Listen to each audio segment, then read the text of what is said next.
Beautiful. All right. Well, hello and welcome to Tac'd with Spencer Pearson. This is a show solely dedicated to bringing you the best and the brightest in the Pacific Northwest. Today we're sitting down with my good buddy Tyler Eugenio, better known as 253 Souls. Yes, today we're going to take a little dive into the world of reselling commodities and just what that offers to the young kids who maybe aren't old enough to get a job or don't want a job. Yeah, for sure. And we're just going to go over everything I think that builds someone into the person he's becoming. So first and foremost, welcome to the show. Thank you for coming. Yeah, I'm happy to be here. I'm excited. How you been hanging in the quarantine? Hanging, honestly, it was kind of rough at the beginning. Yeah. Came home. It's actually a year ago yesterday. I had to go back because I'm at Wazoo. So I had to go drive to Pullman, load up all my stuff, come back home. So it's kind of like a bittersweet, man, it's already been a year of me being on the Zoom, it's boring, but we can get into that later. But it's good. It kind of, honestly, it wasn't that bad. Yeah. In total, it didn't really impact me a lot. Honestly, it just made I had more time to focus on family and friends and my business too. So beautiful. You're the drip guy. You're considered essential, right? Yeah. Awesome. I know I got Wazoo on the list because I've been meaning to ask how weird it is. Have you had any in-class classes, inside classes, or are they all Zoom? It's all online. So hopefully next fall, regardless if we're going to be in person, I'm going back to Pullman. I'm just I'm kind of over being home. My family's cool, but a whole year just sitting on a computer is getting boring. But I already have some roommates set up. I actually got to pay that down payment soon. But yeah. Well, that was going to be my next question. Are they cutting tuition since? I'm pretty sure tuition went up over quarantine. I was going to say, I think we both know the answer to that question. Yeah, I think it's gone up. But I do know staff and employees at Wazoo, and they say we have a high chance of going back in person. So whether that's a hybrid class where half of it's online, do it yourself, and then we go in for a lecture, or whether that's an all Zoom class if the teacher doesn't feel comfortable teaching. But I think honestly, since the vaccine came out, a lot of people are becoming more comfortable. Right. Stuff is starting to open up again. Hopefully by fall we'll be closer to phase 3. So then I think we're on phase 3 today. We're already? Today, yeah. I think they just perfect. Whoop. We'll look at that. We're ahead of schedule then. Yeah. Because I know the high school I graduated from just opened up because I know a senior there right now, and he was complaining how lunch, it's a bunch of chairs in the cafeteria. There's no tables. And they're just bringing them back, and it's now almost April. Halfway. Yeah. Which is enjoy the last 2 months. I know, for real. Everyone should be on their best behaviors for that. Yeah, but I'm excited to go back. So I know me personally was never interested really in going to college. Mm-hmm. But if I were to go to college, and one of the only reasons I regret not going was the college experience. Yeah. Correct? How big of a part did that play in your decision to go to college? Honestly, are you there for the schoolwork? I'm there for school. I'm not a huge party guy. Honestly, I think everybody has their own reasons and they can do what they do. Everybody has a good time. Honestly, because I didn't party, I actually had to help a lot of drunk people at the dorm. People who were just really bad. We almost had to call the ambulance a couple times. People were pretty gone. And that's just a regular dorm, not a frat or nothing. No. These are mostly freshmen. Yeah, they just bought a bunch of alcohol, pitched together, and then locked the door. And then you just had to knock a couple times, say who you were, and you could go in if you wanted to. Right. I remember literally my first week of school, I got offered everything. Just as right an away. Introduction to the school? So I think I was offered weed, drinking, and then some people do hard drugs on campus, which is crazy to think about how they can get it in the middle of nowhere. Well, you'd be surprised, brother. Those drugs seem to turn up wherever you're looking. Yeah, for sure. Especially in the frats, it's a huge issue. Right. That was actually it was pretty bad. Greek life had to shut down for a while because a kid OD'd. Oh yes, I remember this. Due to hazing. Yeah. So it was really bad. I guess the family sued the frat, and there was it was a huge issue, and all these Greek life people were complaining about it. They had to get shut down, and it was it sucked. And honestly, that was even more of a turnoff to partying for me. For sure. Because I'm sure there's I've heard of people getting roofied at parties. I'm not trying to Well, Wazoo's pretty well known for that. Yeah. Yeah. Yeah. I mean, you're a good looking dude. I don't think you might not have to worry about that, but other people do. It's a real danger out there. So I had one time I went to the club, and it was me and my girl. We kind of just went by ourselves, but in Seattle, we know a lot of people, and there's going to be other people we know there. And I drove there, and, you know, I'm not perfect, but, you know, I'll have a drink or two responsibly. Yeah, for sure. And so I was on my second drink, and I started getting, like, real fuzzy. I'm, like, starting to think, like, there's no way I'm this drunk. Like, I'm able to remember every drink I had, buying it and everything, and, like, by the end of the night, like, I'm blacking in and out. And I'm like, what the heck is... And it hits me. Somebody roofied me. I got roofied. And I'm not a big dude, but I'm not a little girl either. Yeah. And I'm also not inexperienced when it comes to taking substances, especially at this time in my life. Yeah. So I don't know. Maybe I fought it off. Maybe it's not what I think it was. But I genuinely remember looking at my girl, and I think someone roofied me. I'm like blacking in and out, and like the club gets out. I drove a little race car at the time, which was not necessarily suitable for my girl to drive. So, you know, we're getting let out, and, you know, it's coming in waves. 1 second, I'm like blacking in and out. The other, I'm right back to it. Like, okay. Wow. And so we hop in the car, and luckily I had seen a homie who was like, hey, dude, like, you look a little, you know, out of it. And I'm telling him, I'm like, dog, I think I got drugged. And he's like, we got a hotel right around the corner if you want to follow us. So we ended up following there, and they saved the day. And yeah, that's clutch for sure. I mean, we ended up getting into more substances, but we had a safe place, didn't have to drive nowhere. Yeah. And if you really want to know an even funnier story, is the very next day we went and dove with sharks at the Point Defiance Zoo. I'm getting in the cage, and I'm like, I hope this shark doesn't like sense the coke coming out of my pores or something. Like, we were wild, man. Oh man. So yes, be aware. Say no. You know. Yeah. I guess be alert. I didn't have a choice on that one. But that was a tangent. But okay, so now you're in school for architecture, right? Yeah. So what influenced you to choose that? I know that's not really just a slide by. Yeah, it's not like degree. You know, architecture. Yeah. People's lives are in your hands, right? Honestly, bro, Legos. I'm not no even gonna way. lie. Yeah. From a kid, from a jit? Yes. So little kid, I was like, dude, I love Legos. Like, this is so much fun.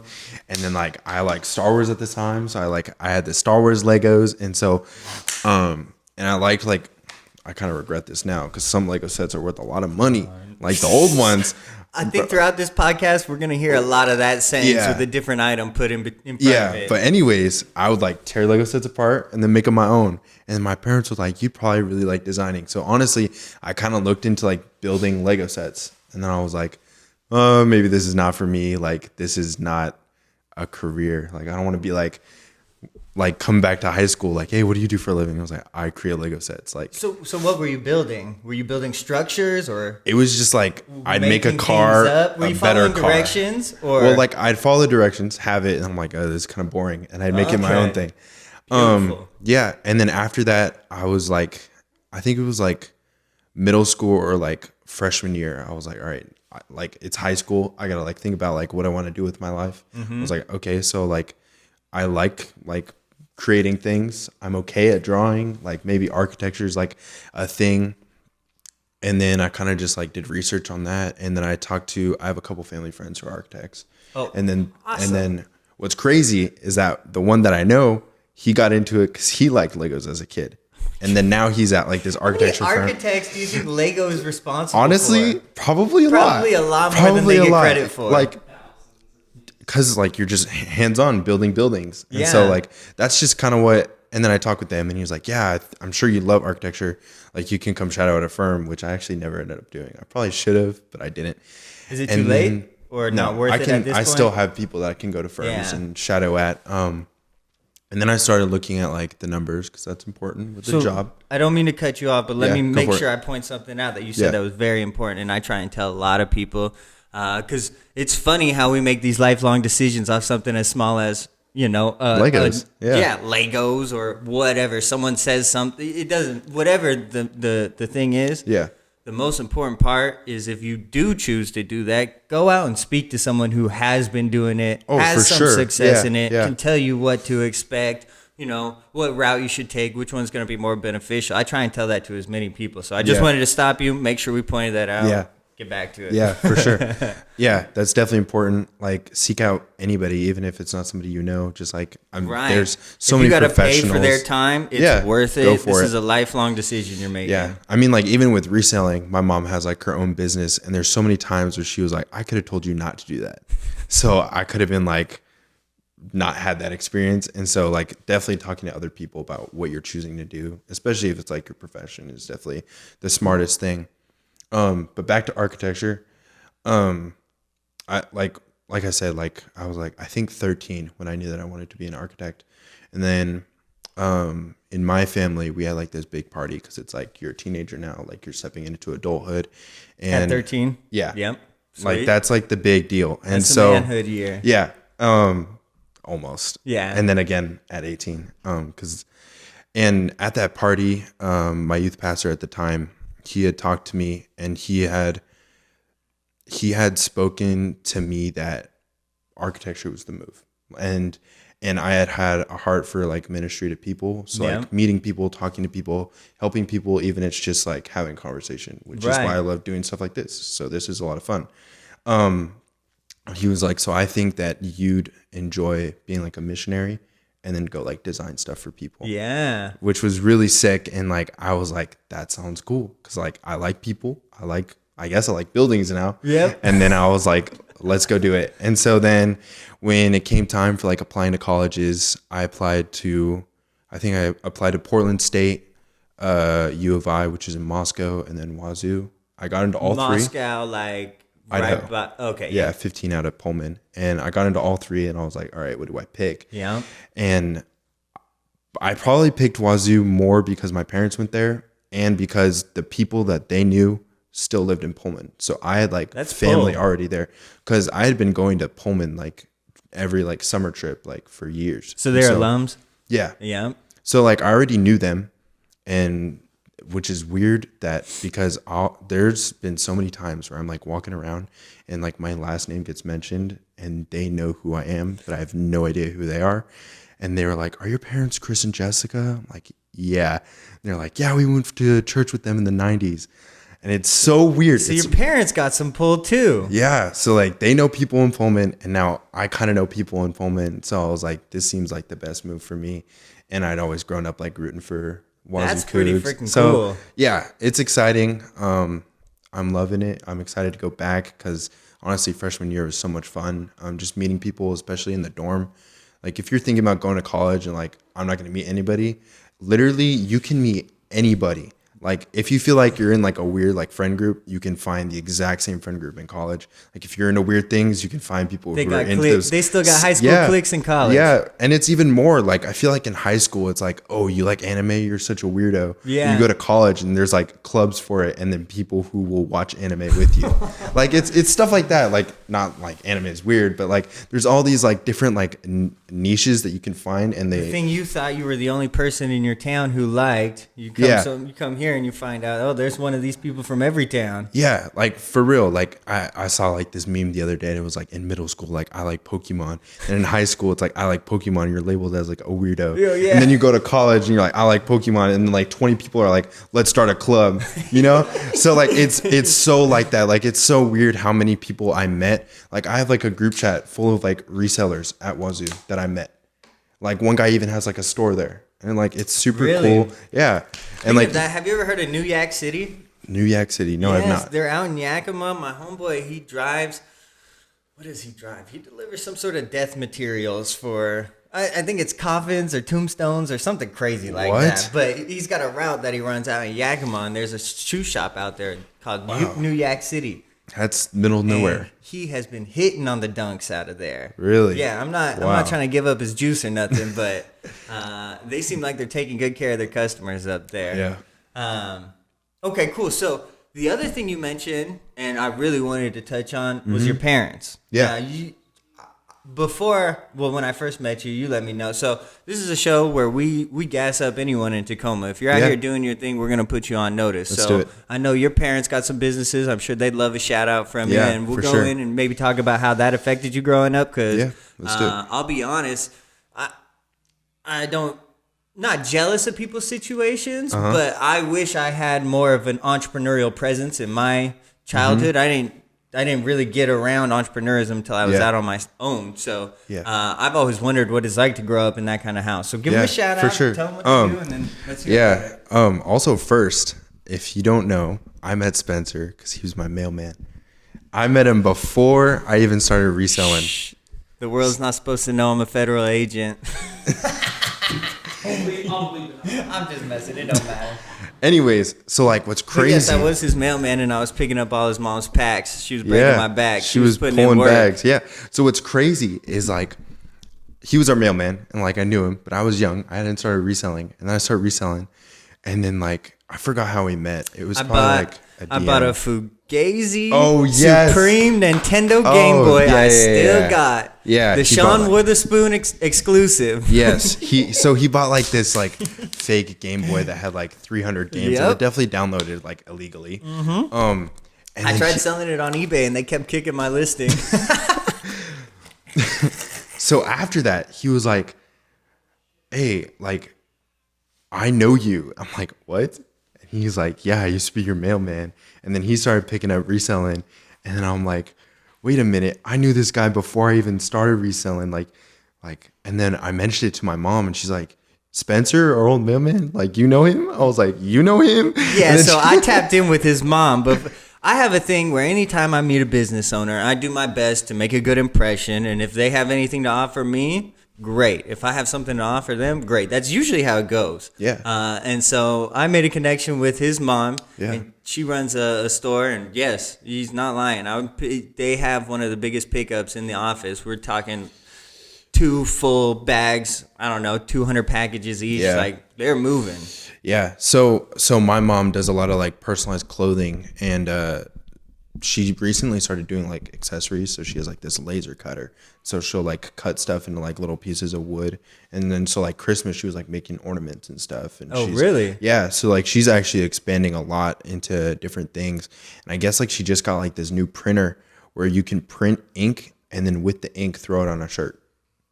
So like you put like a printable screen print? Yeah. Wow. It's so sick. I was like, "Wait, what?" And she was like, "Yeah, you put your design, print it on like this thing, and then you can like heat press it on, and it's permanent." So it's like a vinyl press then? But it's ink. Oh my gosh. Which is weird. It's cool. So listen to this. I just seen a picture of the homeboy. So I got a homeboy who's in Japan teaching English right now. Yeah, He's been cool. out there for a couple years, and he is thrift master, especially out there in Japan. And he sent back the homie a t-shirt, and I thought it was, so it would look like it was right down the middle on the t-shirt, right side, left side, and each of them had a different dip dye job. Yeah, I've seen stuff like that. You know, they were both dip dyed, but they had different patterns to it. And I'm like, dang, that's pretty cool. Come to find out, it's a screen printed design on this t-shirt. And I'm like, that's crazy. Like, I wish I could pull it up. I don't even have a picture of it nowhere. But I'm like, how the hell do you even do this? Like, it doesn't make sense to me. It's a weird process. Yeah. And then before she had this business, we used to live in Nevada, and she had like this thing. It was called like Cookie Lee, where you could like have like, she was like a vendor of like jewelry. So like you get your shipment, you sell the stuff, and you keep like a portion. And so she would always have like these house parties where all these So it was like a multi-level marketing? Yeah, essentially. Okay. Yeah. And then you'd have all That's these where moms. I got my start. You'd have all these moms come to our house and then just buy stuff. And it was like, "Alrighty, you got to clean the house. I'm going to have a show." So like I always remember like growing up with like my mom doing her thing, and then my dad, he's a veterinarian, which now he has his own practice for Chris Veterinary Hospital. There we go. Send your dogs there. Spay and neuter them and whatever else he does. Dude, anything, bro. Cats, dogs, lizards. I know. I heard he's been getting birds. into the exotic pets. Well, yeah. He had a tiger back there last time I checked. Well, maybe not a tiger. Oh, okay. I was trying to gas him up. No tigers. He actually did want to do zoology medicine for a little bit, and then he decided not to. Like messing with the big cats and... Yeah. Yeah. Like he wanted to work on like dolphins and like be like the zoo vet, Wow. which is kind of cool. But he ended up doing. He started in Pullman, right out of Wazoo. There's a lot of farms over there, so he did big animals. So he did like the horses, the cows, all of that, and then he moved to more small animal. That's the dogs, the cats, and then once we moved to Nevada, I think he started incorporating more like lizards and snakes because in Nevada you got all that stuff Desert out there, animals, right? And so I remember when I was younger, like, hey Tyler, like come over here, and he'd open a box and like there's a snake. And he's like, here, come hold it. I was like, all right, this is kind of cool. Guess so. My dad's the reptile man. Yeah, but ever since we moved here, I always remembered him like staying out late working because he used to work. Where's that? At South Center. They're in the PetSmart over there. Oh, okay. Yeah, Back when they could sell animals. Yeah. Yeah. So good old days. Yeah. So he'd work for like this big corporate company, and he'd get like really long hours. He was working like 40-hour weeks, which is crazy. And so like honestly, like I didn't see my dad a lot when he was working that job. Wait, not to stop you. 40 hours a week was a lot? Well, like or more. That's good. Yeah. That's not the Or schedule more. my mom grew up on. Like, that's Yeah, but it was also on top of a commute because he'd have to leave early Right. and then come back early. So and they don't pay you for that shit. right, exactly. And so like he'd leave super early before I got up and then come home before I was awake, after I went to bed. Yeah. And so after that, like he was like, all right, this is not it. Like he's a family guy. Like he wants to be present. And so like he quit that. And then he started working at the spot, and then he worked up enough to where he was able to buy the practice, and now it's his own. And so, which is That's awesome. super impressive. Which is really awesome. Like he put in the work, he put in the time, and now he's loving it. He's like, we need more employees. Like he's having to expand. He just had enough in the budget to fully like remodel the front office, and like he's been buying all this equipment. Freaking winning, man. Yeah, that's what I'm talking it's about. amazing. Good and for him. he's killing it. And like every day I check in with him, I was like, how was work? He was like, it was a sick day. Like, and then like every other week he's like, yeah, we had an amazing day. Like all the employees are getting along really well, which is there's always issues with that. There's always drama, but everybody's like, we're all getting along well. All the doctors work well together. And what's crazy is he's become like sort of a household name among other practices to where like he's the vet for a couple. He's setting the standard. PetSmart areas. Oh, so really? like when PetSmart gets sick, like birds, reptiles, and stuff, they just send it to him. Wow. So like I remember because I used to work there a little bit. Probably for like a year I worked there. That was my first job. And so what I started off was he had these back kennels where they used to do like boarding, which they don't do anymore because it's a lot of time. So I just pick up poop and like power wash. And that's just like doggy Power wash daycare, essentially. Yeah, doggy daycare, and then clean out their kennels, give them food, all of that. That's honestly how I started like getting money. Yeah. Because before that, I had no money, and then I was able to put some of that money back to my business and save a little bit for the future, you know, because it's important to save money. But I started doing that, and then I got to the point where I was able to help during surgeries. So I would be like monitoring animals, like they're all there. You were like an animal nurse? Yeah, essentially, without a license, but I just allegedly. Well, there's no legalities with that. Cool. Like we're cool. But it's just like reading the charts. Like I had to do some crazy stuff, and I remember like he would just get in like the weirdest animals. Like some days. So how old were you when you were doing this? I feel like that's a pretty big responsibility. I was 16. I had a car. Okay. Yeah. So like 16 to 17, I worked there. Gotcha. For like a year, and then during summer, I like put in a lot of hours. And so I was doing that, mostly cleaning and then helping out. But yeah, it's super solid. It's a lot of fun. I gotta say something. So one of the I think was that our first time meeting in person. Was that the the parrot? Yeah, we camped out for some dunks. Paras. I think it was the parrot dunks. Yeah. And so we went to 35th Street. Shout out 35th Street. Yeah.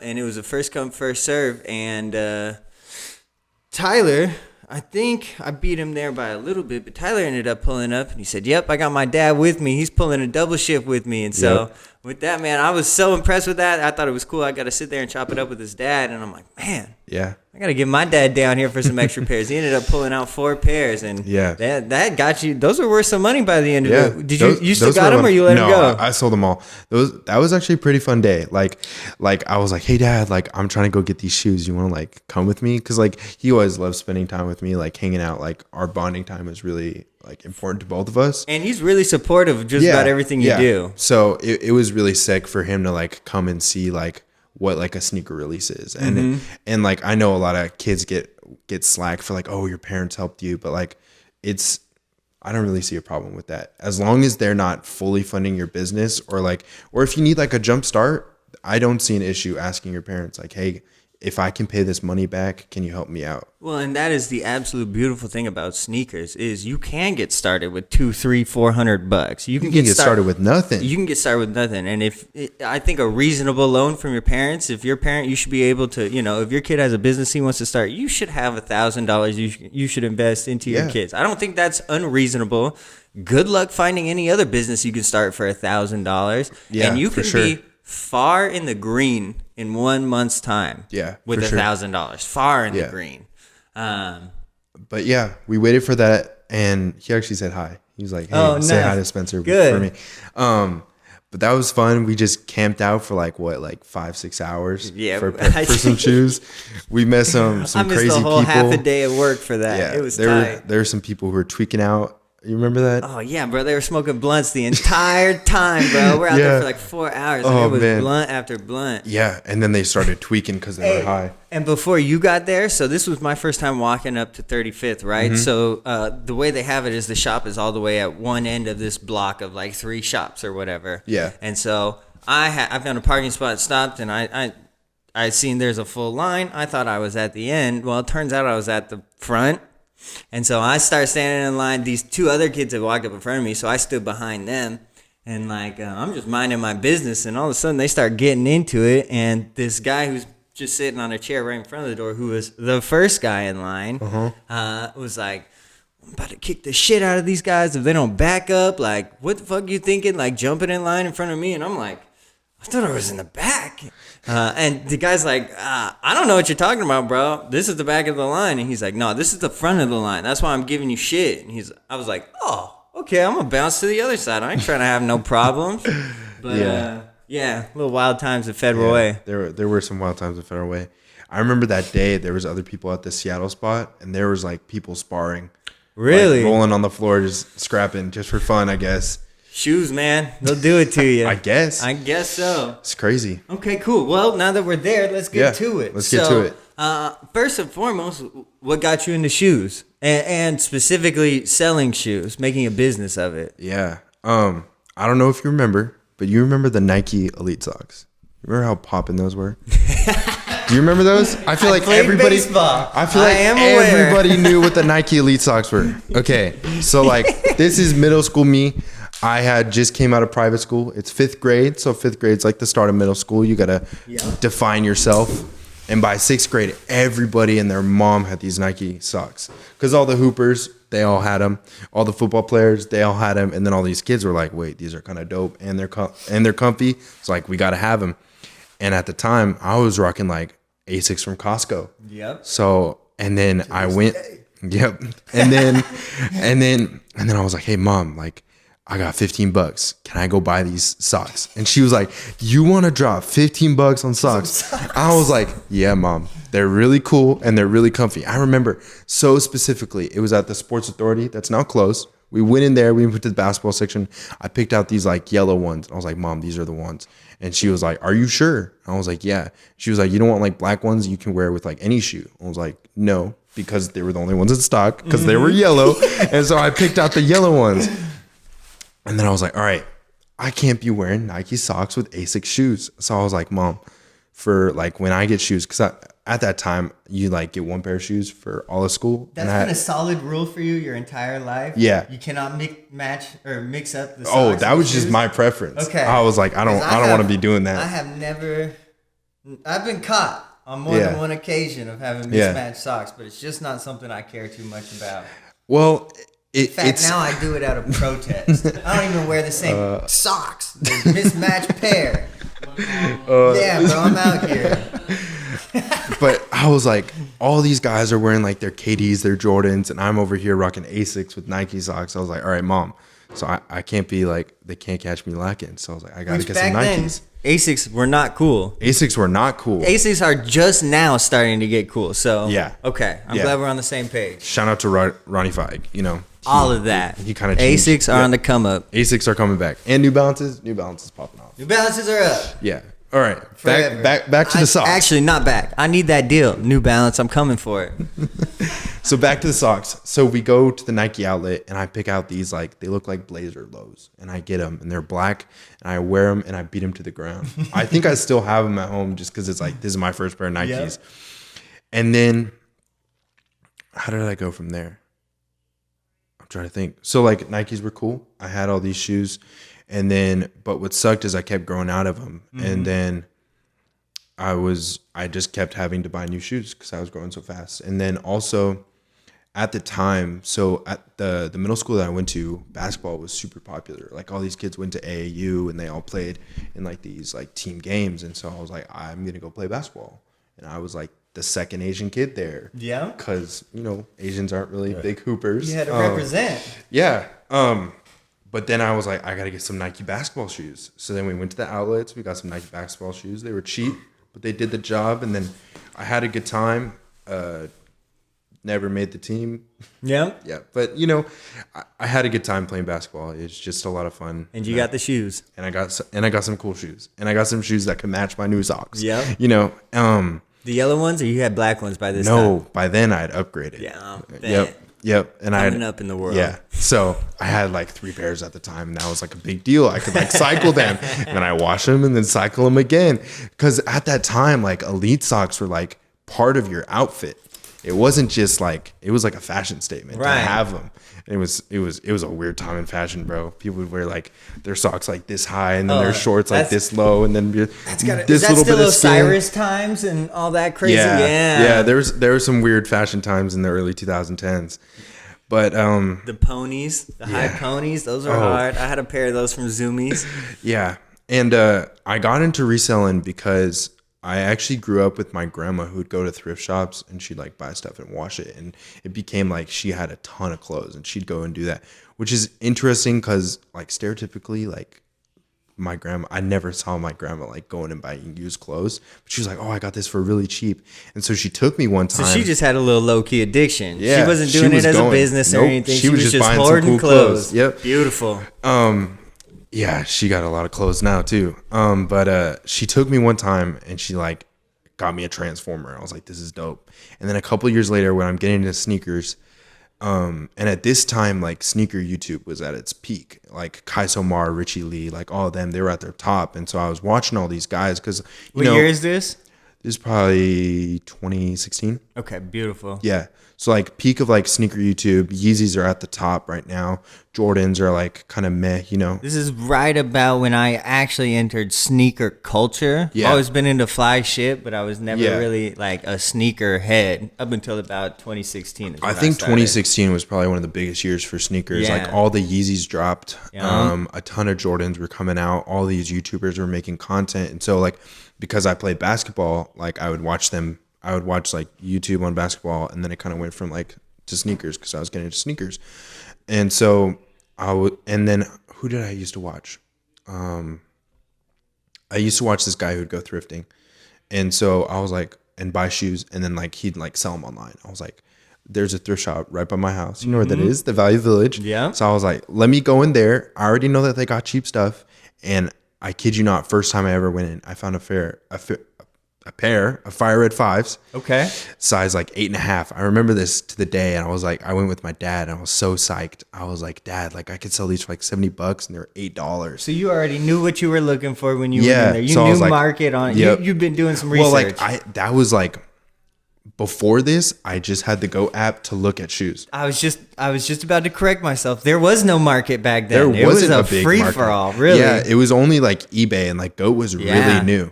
So like I had the Go app, and I kid you not, bro, I'd sit on that and just look at shoes. I didn't even buy them. And at that time, like Go app had this thing where you could like post a fit pic with the shoes. I would just spend hours looking at sneakers, like learning all the different ones, seeing them on feet and how to style them. Yeah, because there's so many times where my parents are like, how do you know the name of that shoe so well? And it's because I used to spend like hours just sitting on my phone looking at sneakers and then like watching content about sneakers. And so right when I saw those, I was like, those are the Fire Red 5s. I didn't even know what a SKU was at the time. Like I didn't have a business. I didn't have nothing. And I was like, Dad, I got some extra money. Can I buy these? And he was like, yeah, go for it.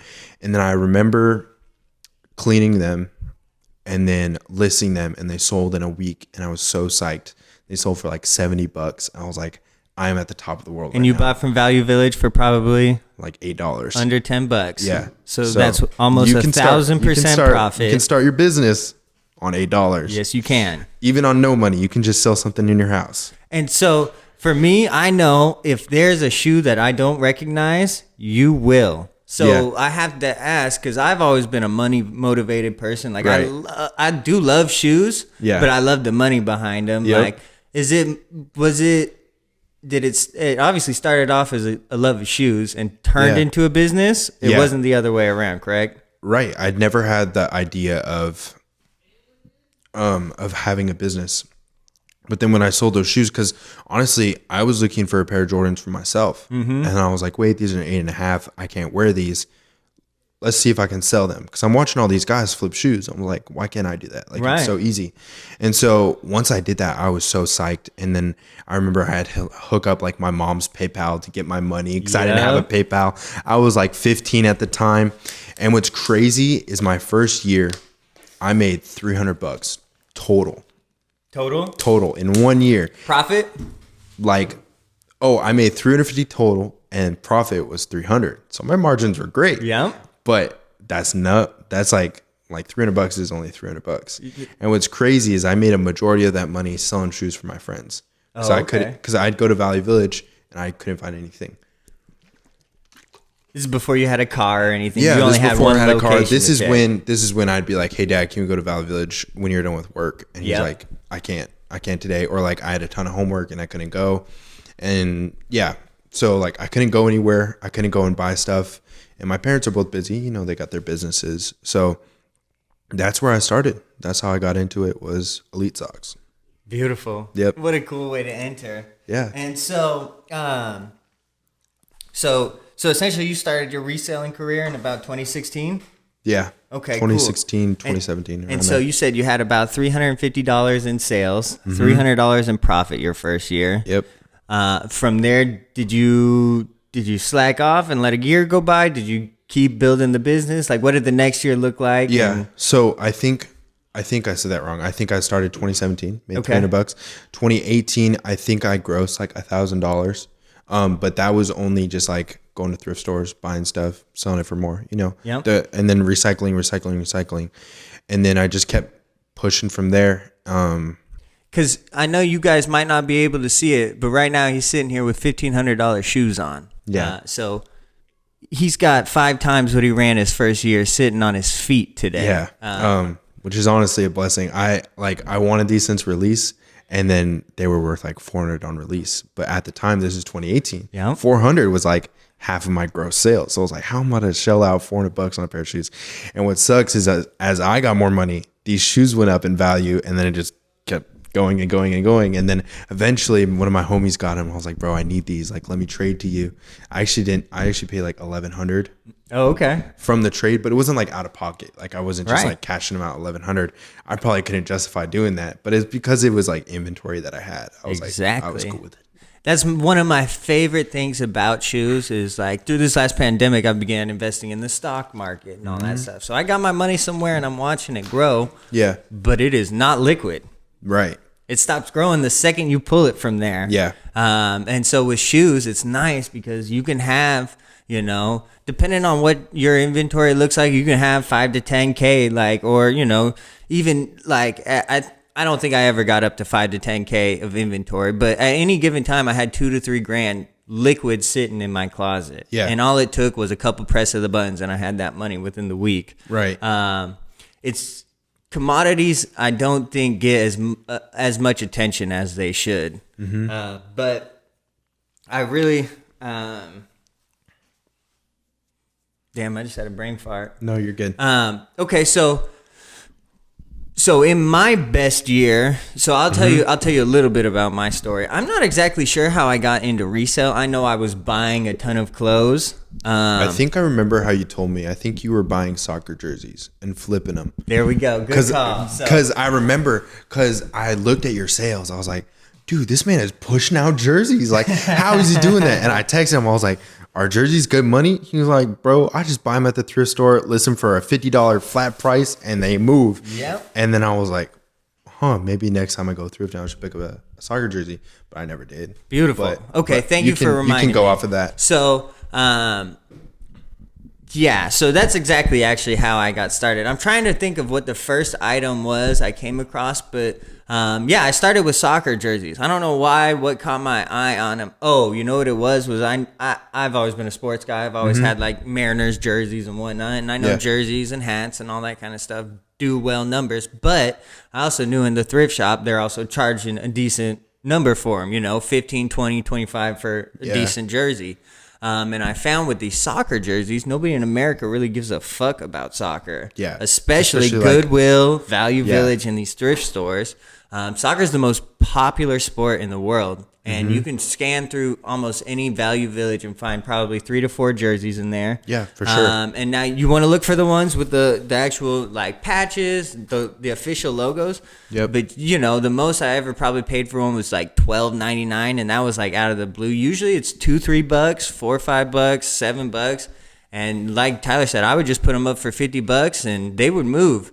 It's the most popular sport in the world. But from there, it kind of opens up your eyes to like how much cash is just sitting in these thrift stores everywhere, bro. And it really opens your eyes. Like, I had one of my biggest L's was because I didn't know what I was doing.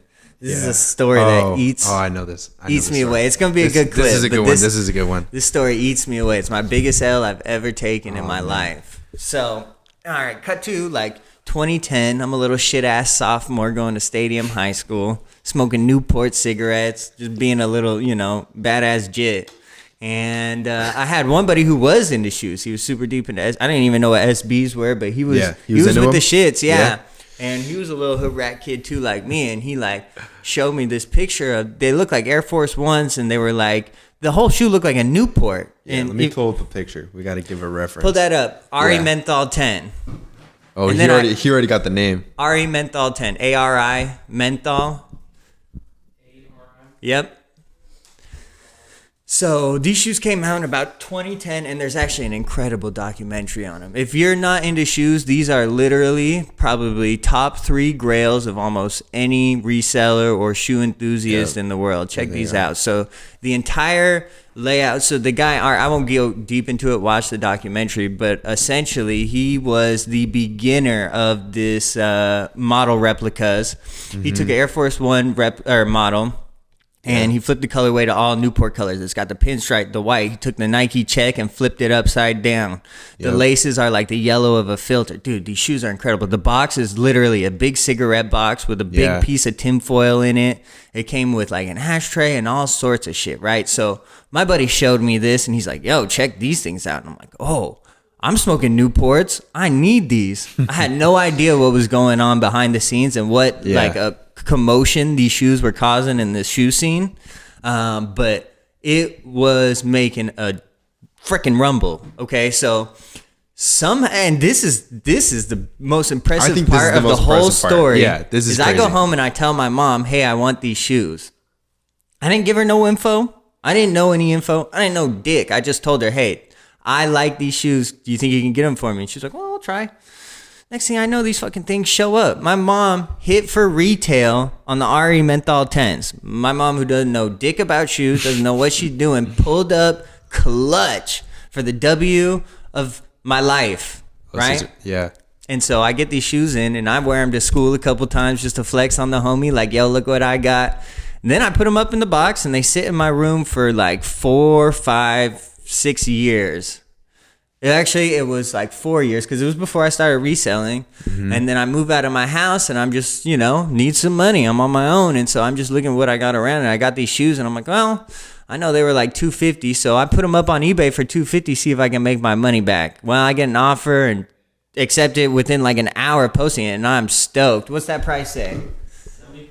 $7,500. And that looks about what condition mine were in. Yeah. So I sold for $250. And if you check on eBay, these are going upwards of $10,000 for a brand new pair. Yeah. So that is my biggest L. It hurts my guts to this 12,000. 12,000 Beautiful. brand new. Crazy. Beautiful. This is exactly what I want to see. I could have been a little shit ass 19-year-old on my own with 12 racks in the bank because of a stupid pair of shoes my mom got me. Oh, man. $250. Some asshole on eBay was stoked, bro. He probably shit his pants the second he got that tracking. You want to know what I want to happen in a couple of years? I want somebody to come on like make a video or like a TikTok something and be like, guys, here's the best W I've ever gotten. I'm sweating. I'm sweating after talking about that, bro. And he's like, guys, in 2010. I grabbed these Ari menthols for $250, and he's like, and I just sold them on Grailed to some scum for like $5 bands. He's been holding them. He's like, this is an investment piece. So a cool part to that story is, so if you know who Little Jupiter is on Instagram, his whole page is essentially he just still pictures of shit that was culturally relevant at one point, and he went on a little Ari kick and was posting these shoes. So I had to leave a quick story of how my mom got them for me because I was cool. God damn it. All right, this is enough. I don't want to see no more of this. 15 grand. Fuck you. I'm so mad. That's a brand new pair too. Dog, that's crazy. You know what I did? It came, so it had the hang tag. Yeah. And on the hang tag, it was like a gold rope. And I took that off and I wore it as a bracelet for like 3 years. It was cool as fuck. That's dope. It's not real. It's all plastic, but no one else knew that. Yeah. So I post on Lil Jupiter and I tell the story, and Ari, the creator, like gets on there and types like, yo, this is the fucking coolest thing. Like, I love hearing stories like this. Someone who didn't buy the shoe for hype or to make money. I'm like, well, cool, but that's not worth $12,000 to me, bro. I'm glad you're happy to hear that, but I remember when you sent that screenshot, he was like, guys, this was like a couple months after he tells us the story, because we're in this group chat with a couple guys, and he's like, guys, look, Ari just responded to me, and he was like, this doesn't make me feel any better that the creator cares. Not at all. We even got into like probably a 10-part, because I told him I was like, so I don't really know enough to fully speak on it, but Ari essentially went bankrupt making these shoes because Newport and Nike, someone's going to correct me or not, who knows, but I got the mic in front of me. So I believe Newport and Nike both sued his balls off for copyright infringement, because this is the first time anyone's seen an Air Force One model that's not Nike or, actually that's not true. That isn't true. Okay, pause on the Bapesta. Do you think Nigo got any lawsuits? Do you know about that?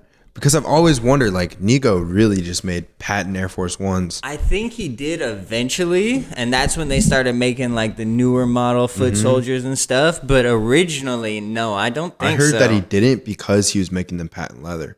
And Nike wasn't doing that. Wasn't Nike the same materials and stuff? Because that's what they're hitting on Warren Lotus a lot is like the materials and stuff. And with Nigo, he was doing these crazy colors. He was collabing with like Marvel and DC, and it's all these like wildly vibrant shoes. And Nike was just doing like the white Fazos and the black ones, and then you got like maybe a gray pair here and there at that time, and then like or a white pair with like a purple swoosh, a brown swoosh, a gray swoosh, Right. But like at that time, Nigo was wildin'. He was crazy. Wildin', There's a couple bro. pairs that it's like purple, green. Pull up like 06 Bapesta or something. I don't know, dog. He had some fucking... Okay, so yes, I am wrong. He wasn't the first one to do this, but there's 2006 Bapesta, Bapesta.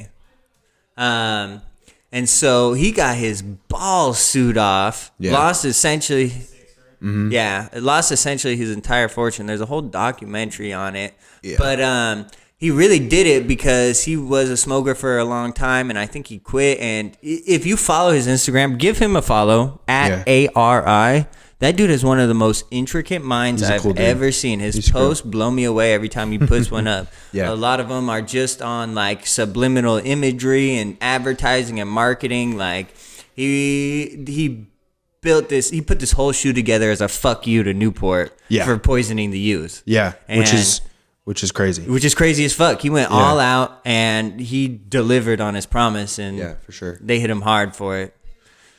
Yeah, but now that we got the pictures up, back to the Bapestas, like these are crazy. I know, bro. The cotton candy ones, the cotton candy cause with the teeth, bro. Like, you're never gonna see Nike put out a colorway like that. Like, dude, those ones almost look like the the Ray Guns. Yeah, I think you scrolled past it, but so would you like to tangent like to Fugazi, like that's exactly the where fakes? I was just about to go. Yeah, so like here's my thing. I think the one in the chambers, you seen those? That's the pistol, right? Yes, those are so cool. I think those were the very first ones those I are saw. Like one it of the was biggest, either them or the I never heard of use. Yeah. So what's crazy is like if you guys don't know, so like Nike has like their classic like Jordan 1 silhouettes, and then they have all these like artists, I guess, and they make like their own, but put their own spin on it. And so like there's a huge debate, like, is this art or is this like so essentially what they're doing is they've found Nike's actual manufacturers, correct? That like I know for a lot of the SB Dunks and stuff, it was all coming out of one supplier. Yeah. And he essentially had the silhouette of their shoe. Yeah. Like and all the pieces. And then essentially what a lot of these people were doing was just changing out the Nike swoosh for some sort of their own. And yeah, you're right. Fugazi was, and they came tough. They really remastered almost every piece of it. Like they stuck with the Air Jordan 1. That's right, Fugazi Jordan 1. Yeah, right there. He's on it. Yeah, look at him.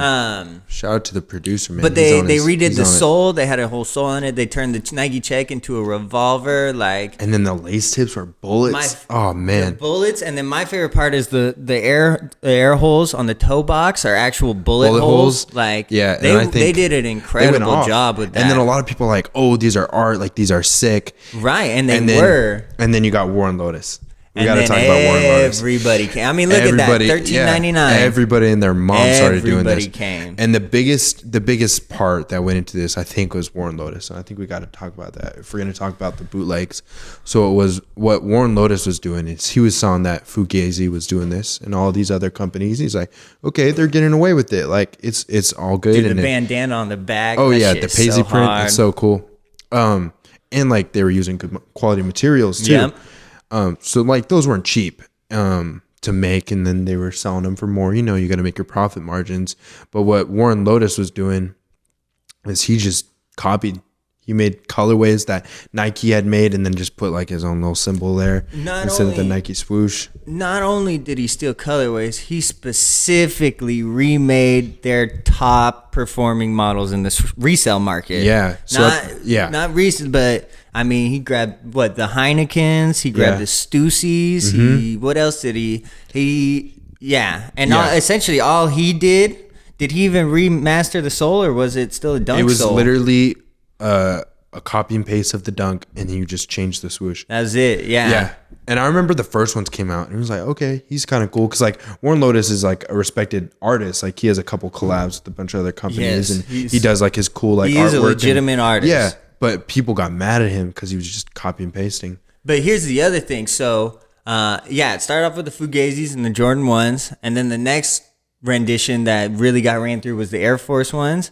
Now, Warren Lotus was the first one to bring back the Dunks. And he got after it fast. But just like the last Warren Lotus, WARRENLOTAS, it'll all pull up. And so... That's it. Yeah, so Warren Lotus was not getting a lot of love. If you just go to images, it'll pull up. It's pretty controversial right now. See, they got the Jason Dunks and all that shit. So you can see, like, if you see his artwork, that's him. He draws every single one of his designs. They're incredible. And his designs are actually really cool. Like, I really respect him as like an artist. But when he was grabbing, so like this is when dunks were popping. Like dunks still are pretty popular. I think it's gone down a little bit. We're gonna talk about that too. Yeah, but he was just grabbing like classic silhouettes. Like he did the pigeon dunks. He did the Heinekens. He did the Stussy release actually got canceled. That was the one with the lawsuit. Is by the time he got to the Stussies, they're like, you're done. No. Yeah, which is crazy. It's actually the Jeff Staple one. Oh, yeah. The pigeons. That's what surprised me the most was he got a cosign from Jeff Staple on the original Staple dunks. Well, Warren Lotus's rendition of the Staple dunks. Those guys right there. The gray ones. Yep, that guy. Yeah. You're right. And he got the cosign. They went out and did the pre-order and everything. And literally within hours of that, Nike slapped him with the fatty lawsuit. But so I still don't get it. Why did he have Jeff Staple co-sign onto this? He wasn't asking no one else permission for the Jason dunks, for the Heineken. Now I know those aren't brand specific collabs, but yeah, what did Jeff Staple even play in this situation? Like he just signed himself up. It's that pigeon. That's his. That's Jeff's. Yeah, I guess that's true. And the colorway, I guess, is known as like the Staple pigeon. Yeah. But I'm honestly, when it was announced that Jeff Staple had jumped on it, I was so surprised. Well, and it wasn't really clear, like, because my thought was if Jeff Staple's signing on, then maybe he's getting legitimate, like, maybe leftover materials or, That's what I was thinking. Maybe he's bridging the gap between him and Nike with someone in between, but no, not at all. And then it was in the headlines for weeks. Like a huge lawsuit on Warren Lotus and then a bunch to all these other smaller companies, like one in the Chamber and all the other people who had done like the fake shoes, like they all got there. Now, have you been watching what he's been doing with promoting the new Reapers? I don't like the Reapers. I think they're ugly. I'm not a huge fan of the Reapers either, but I am a fan of this marketing he's got going on. Yeah, so I remember last week he was like, if you walk around these in LA for like, what was it, like, it was like a whole strip. It was like 4,000 miles. Yeah, it was like I think it was like 450 miles or something. Yeah. Fucking crazy. It was like miles. A full week-long walk, and he paid some dude to do it in fucking skate shoes. Wasn't it 5 bands, right? What? Wasn't it like $5,000 to do it? Yeah, I think it was something crazy like that. He definitely had some money waiting for him at the end, but you had to walk there Was it continuously? I think you were allowed to stop. He was allowed to take breaks, but it was like a 450 walk. Like it was promoting the shoes. And then what he just did the other day, did you see this? He had, I forget what it was, but he had a skater essentially take him out onto the super ramp, and they were he looked like a Christ Air with a backflip, or it's some Tony Hawk shit, bro. Not sure you actually see in skating. This dude's like throwing, like, he goes up, he's probably 25 feet in the air and just lays flat out for this crazy Christ Air with him on, and it was cool. I was for that marketing. Yeah. But again, I'm not a huge fan. So, okay, while we got them, I got these in-house. Okay. I wanted to get a quick review by you. We'll throw them on and see what you think. So, this is I Never Heard of You. They're another brand who followed in the, cloning process. The bootleg. Yeah. They had a Chicago Jordan 1, which was black and red. You haven't worn these yet? Well, I'll tell you why. Alrighty. You hit these retail or you pay up? I hit these retail. Okay. And I was super stoked, but then I found out a couple other homies did too, and I think they've released quite a few pairs. Yeah. So first and foremost, Air Force One shell, right? And so they've got this, I'm pretty sure it's supposed to be a middle finger. Because everything else says fuck off on it. Yeah. The laces say even fuck the back. off. The back says fuck off. Everything. But everything looks well. I got a little mark right here. And then on the inside, instead of made in China, it says made in hell. I don't know if you noticed that. I didn't. That's a little crazy. I genuinely, I'm not an Air Force One guy. I don't think I've ever bought a pair. But this was what they were releasing when I got it in. Yeah. And B, I really liked them. I wanted to wear them, but here's the deal. So these are essentially custom made shoes. Yeah. And so they're size 11, but when you put them on, are they small? No, they're big. So my toes like right here, bro. They're like a 13. Yeah. Wow. That's I know, crazy. it's off. And of course, this isn't Nike where you can return your shoe. This is a custom made shoe. There is no returns or refunds. Right. So it's pretty upsetting. Never heard of you, you know? Yep. Pick it up. And here's the other thing. I bought these in July and I never heard back from you, bro.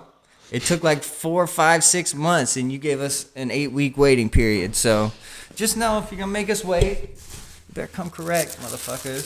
So what do you think? Do you know what the message was behind the whole middle finger thing?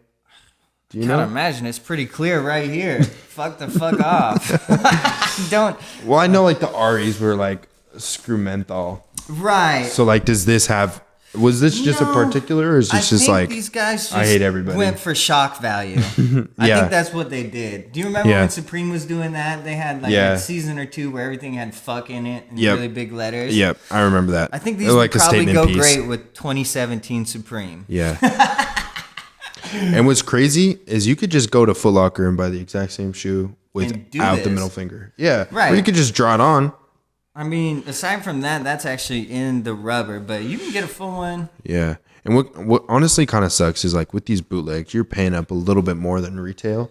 You'd expect higher quality materials. This feels exactly the same as any other Air Force. I mean, even the bottom, if you just showed this to somebody's like, oh, that's like a Phaso. That's like an Air Force. Do you know what? Well, no. It's clearly not. Actually, it doesn't have Nike insignia on it anywhere. But this is the same without the Nike right here. Yeah, because I'm looking at it like if they were to buy a pair from Foot Locker, you can cut that guy off, sew this over. Yeah. And you're going to have to cut this guy off anyways to get these under here. So you can just order a blank one, embroider that. Well, I don't think they just took Nike shoes. Because if you look on the inside. But I'm just looking at it if you wanted to. You could. Yeah.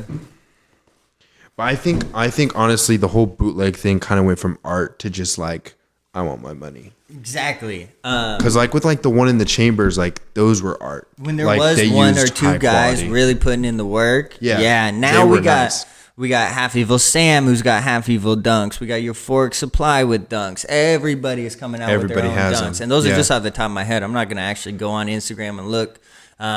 So these are for sale, people. Email us at... Send it to that email right here on the screen. And I'll be hearing offers. Alrighty. But yeah, it's an interesting topic, especially for a lot of sneakerheads who are diehard like sneaker fans. But I do know a lot of people really respect the one in the chambers. Yes, I think they were the original. Those are so nice. They were the original replica. And the packaging, have you seen the packaging? No, it's amazing. It comes with like this bag that has like a wanted poster on it, and then like you open it, it's like this like super nice drawstring bag. You open it, and then like apparently like because like crappy shoes smell bad, but like those like they smelled good, like they were like well made, leather. And like if you've seen them in hand, like this is like nothing. But like that leather is like nice. Like I've seen a pair in hand, like the leather just feels like another premium Nike. Like there's such a difference in that like tumbled leather and for sure. Oh my god, yeah. Like between this and then like nice leather. So, right. Yeah. It's a really interesting topic. I think at the start with the one in the chambers, it was valid. It was cool. It was like people are being creative, making their own original stuff. Idea. Yeah, and it was like it wasn't just copy and paste. And like he even altered like some like the leather because like he did like the emboss like the bullets on the back, and that was like original. Like you've never seen Nike put like a gun on a shoe. No, and you probably won't either. Yeah, you probably won't ever see that. And so it was really cool when he dropped like the teaser pics and he's like, we're cooking up something crazy. Like I remember seeing that like the first day he posted it and then it blew up. Like it went crazy. Well, and like as I'm sitting here thinking about like do you know who Soul Boy is? Like have you heard of the brand Soul Boy? They're like a clothing company out of well, they're operating out of Florida. I don't know where they're from originally, but now he's got the Soul Boy Reapers, which are Dunks. Another pair of shoes. Different Reapers from Warren Lotus's replica Dunks. We got and then like Lil House Phone got the high rollers. Those are Air Force joints. So yeah, I'm with you. You can dead that shit now. Yeah. Or you can start coming up with some other models than Air Force, Jordan 1. Yeah. And Dunks. Like let's bring back the Asics. Let's do something fucking cool, people. He's like, put a middle finger on an ASIC and then they'll be valid, you know? I want my middle schooler to get suspended from school. Oh, man. Yeah. So this brings me to the next one. Let's hear it. What are your thoughts on the Nike VP Sun? Oh, I wanted to talk about this. Some names. Yeah. So for those who don't know, we got Michael Jordan, one of the greatest basketball players of all time. He has a couple sons, and his son, Marcus Jordan, he runs this company called, that's Trophy Room. We That's can talk another about one. that, We and can do. You're already on it. Yeah. My bad. Let's talk about Trophy Room. My bad. This is Trophy Room. So Trophy Room is ran by Marcus Jordan, and he had this collab that he was supposed to release exclusively in Chicago at a store and then a couple of stores around the country.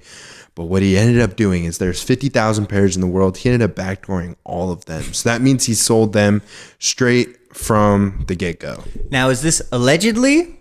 Allegedly.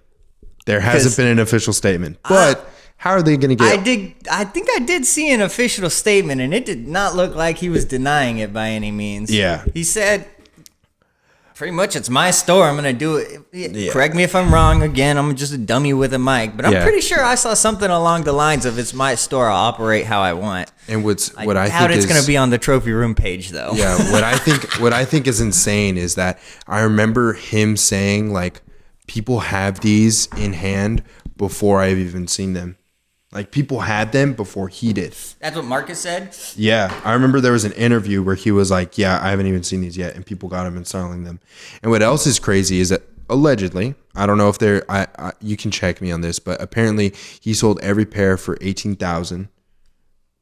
Each? 18,000, not 18,000, 1,800 a piece. Yeah. And then people resell them for 28. And that's why the resale price was so high. So, like, he had 50,000 pairs. $15,000 jersey? Yes, it is. Jesus Christ. So let me look at this stock. So do you follow Sheik's Closet? I do. I've met him. He's a cool guy. Yeah. Oh, that's right. I've seen your post. So he broke the fucking internet with his Trophy Room pics. The internet. And I wasn't following along because I'm not paying $3,000 for a pair of shoes. Nor am I friends with Marcus Jordan. Do you know anything about what that whole blue lace scandal was? There was a lot of people thinking he had a lot of fake pairs. So with the Trophy Rooms, they were supposed to come with this separate blue laces. That's a big number on your phone, bro. Yeah, that is a big number, and we'll go back to that. But the blue laces, and people are like, oh, this bulk seller doesn't have the blue laces. And then it came out to be, there was so many controversies on this release, and it's kind of crazy. So like, the blue laces alone increase the value by like $1,000. That's what I was seeing. People are paying up for full pairs, and which is they weren't insane. Special blue laces. They were blue laces, they and were they like had like royal something blue laces with writing printed on it. on it. Look at that right there. Sold on eBay for $1,700 for a pair of laces. The blue laces alone for $2,000. Well, if you look on StockX, there's like a listing without laces and the listing with. The pairs that go with are like $2,500, which is still ridiculous for a pair of shoes. And then the ones with laces are like $3,500. It's almost essentially a special box edition. Yeah, but for laces. Yeah. And there was also this controversy on when Trophy Room made their announcement post that they were coming out. On the box, it said retail 170. Yes, and a lot of the earlier pairs said 160 or 190 or 190. Yeah, there was like 3 different labels, and it was like which ones are real. And then there was this huge controversy, especially involving Sheik's Closet, because another reseller called him out, and he was like, he's selling fakes. Like, these are all fake. Like, there's no way you can get them this early. Like, nobody has them. Like, even like the Jordan employees, he does have some connections, which is crazy. And he made some good money on those. He's dropping. I'm not going to reveal his margins. I'm not spilling other people's tea, but he's posted it. He's dropping 40, 50K a drop on some of these shoes, and he's holding them. Yeah, but honestly, if you guys aren't following Sheik's Closet, he is one of the most dedicated resellers I ever met. Like, I got to have a couple conversations with him. He's like, yeah, man, we're just hustling. We're just grinding. That third picture. And he easily went on top so quick. Nope, that's not it. That's the actual Sheik store. Yeah, if you go to Instagram, you can pull it up. Yeah. But honestly, like, he's so humble. Like, you think like somebody with all this money, all these shoes, he's really humble. He's a really down to earth guy. I remember seeing he posted something along his story about how he had his brother or a family member had either some medical expenses or something, and that's what brought him out of retirement. Is that right? Do you know anything about that? I don't know that story, but he's a really cool guy. Yeah, you should follow him. Yeah, In all honesty, Sheik's Closet here in the on Pacific Instagram. Northwest, we got some real deal game players. We got Sneaker Invest. He's out of Seattle. Sheik's Closet. We got Supfed. Street Stock. Who else? Pacific P&W. Got to give a shout out to my man Pinoy Plug. He's been killing it. Yeah. He got like 30K on Instagram right now. He's going crazy. Beautiful. And to go off on a tangent, but by the end of this, I want to talk to you about TikTok too, because I'm not on TikTok, we'll talk about that. but I definitely did a little research, and I seen you're up to 30K followers and I am up 1.5 million likes. I try. My boy's putting it. All right, so let's get back to this Nike VP. Yeah. Quickly before that, Yes. rumors are that Marcus Jordan sold each pair of these shoes for $1,800, and there's 12,000. If you do the math, that is $21.5 million off of one release. And that's that he pocketed. And that's allegedly coming out of an official. So if they were to sell them at retail, 170, 190, whatever he was supposed to do, that's about 10 times less than that. That would be 2.1 million, right? Something like that. Yeah. So no, there's some fucking money out here in shoes. This is another thing I tried to tell a lot of people, especially in this pandemic. So I'll admit myself, I fell off on the reselling side of things towards the beginning of the pandemic. I didn't know what the future looked like. I did not figure people were going to be spending money on luxury items like shoes. Which they did. I was totally wrong.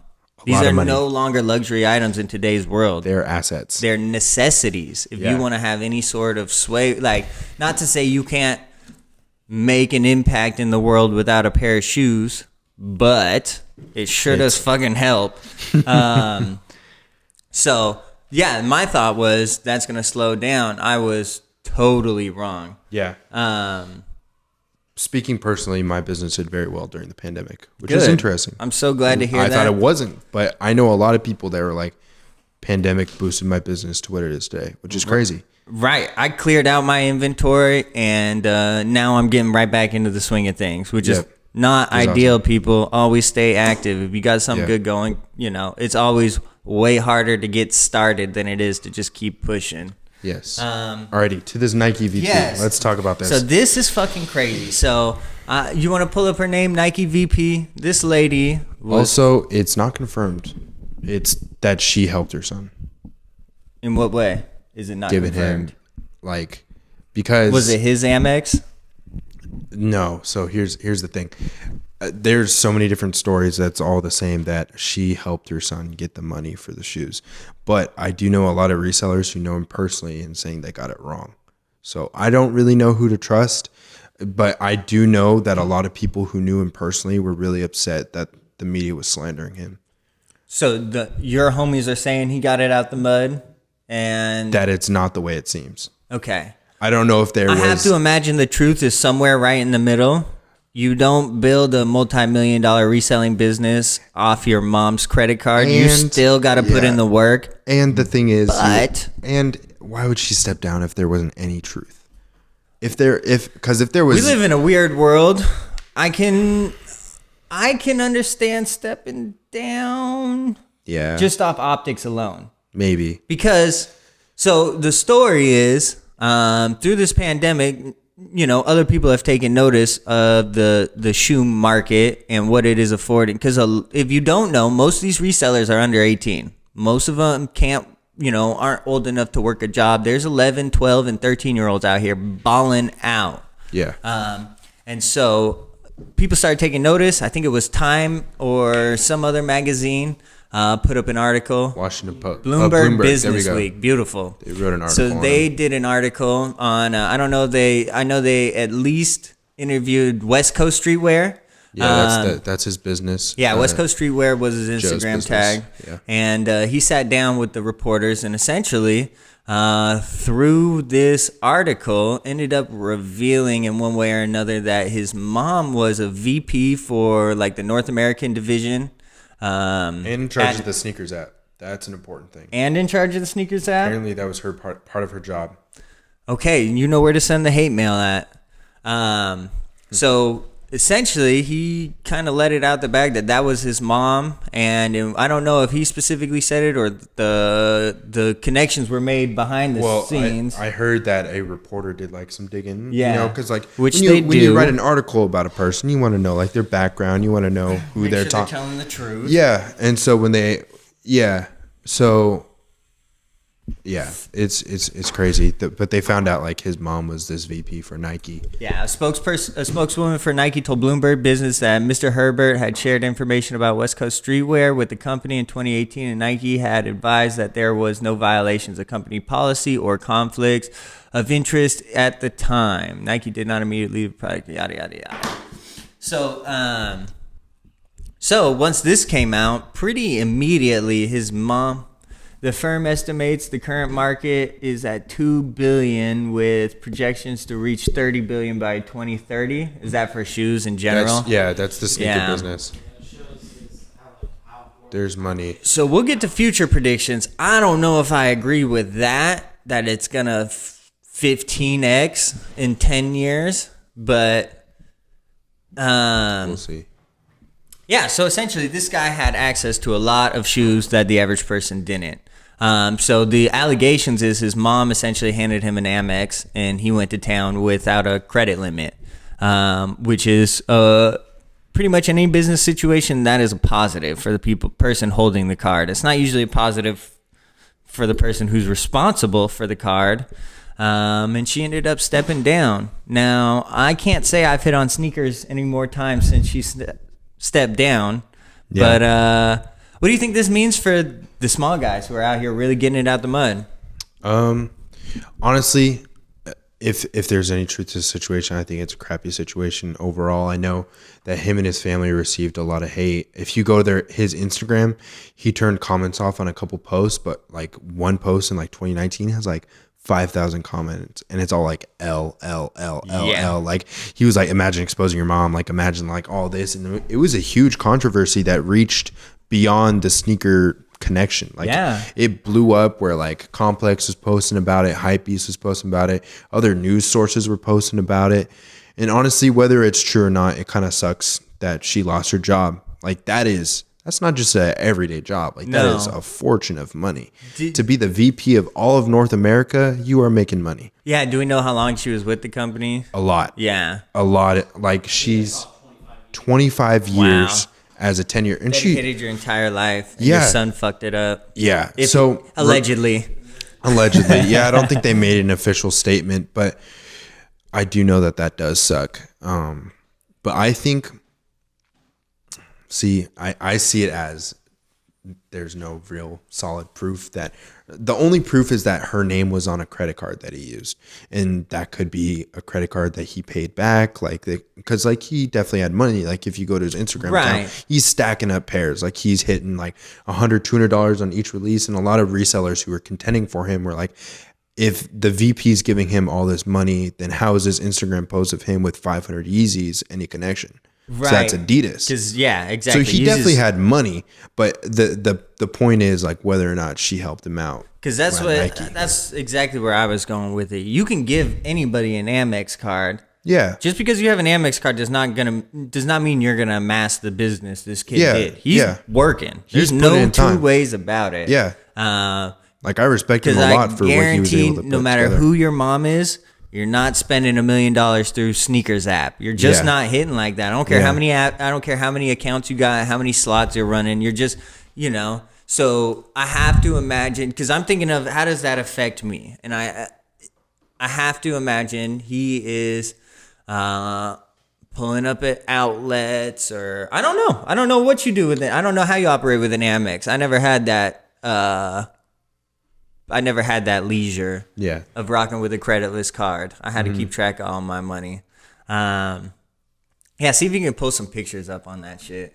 Yeah. West Coast streetwear stockpile or something. Well, honestly, it kind of puts a bad rep for resellers, which kind of sucks. Like, have we ever got a good rep? No. We're kind of seen as like scalpers and scumbags, especially if we go to the thrift. I cannot tell you how many times I've gotten comments on posts, and it's like, leave clothes for homeless people. Like thrifts are meant for the low income people. I will not tolerate none of that here. Here's my Take that stance on that. motherfucking money. I'm gonna go to a quick tangent on I that. don't care if you steal it out of that homeless guy's hands. Well, I won't go that far.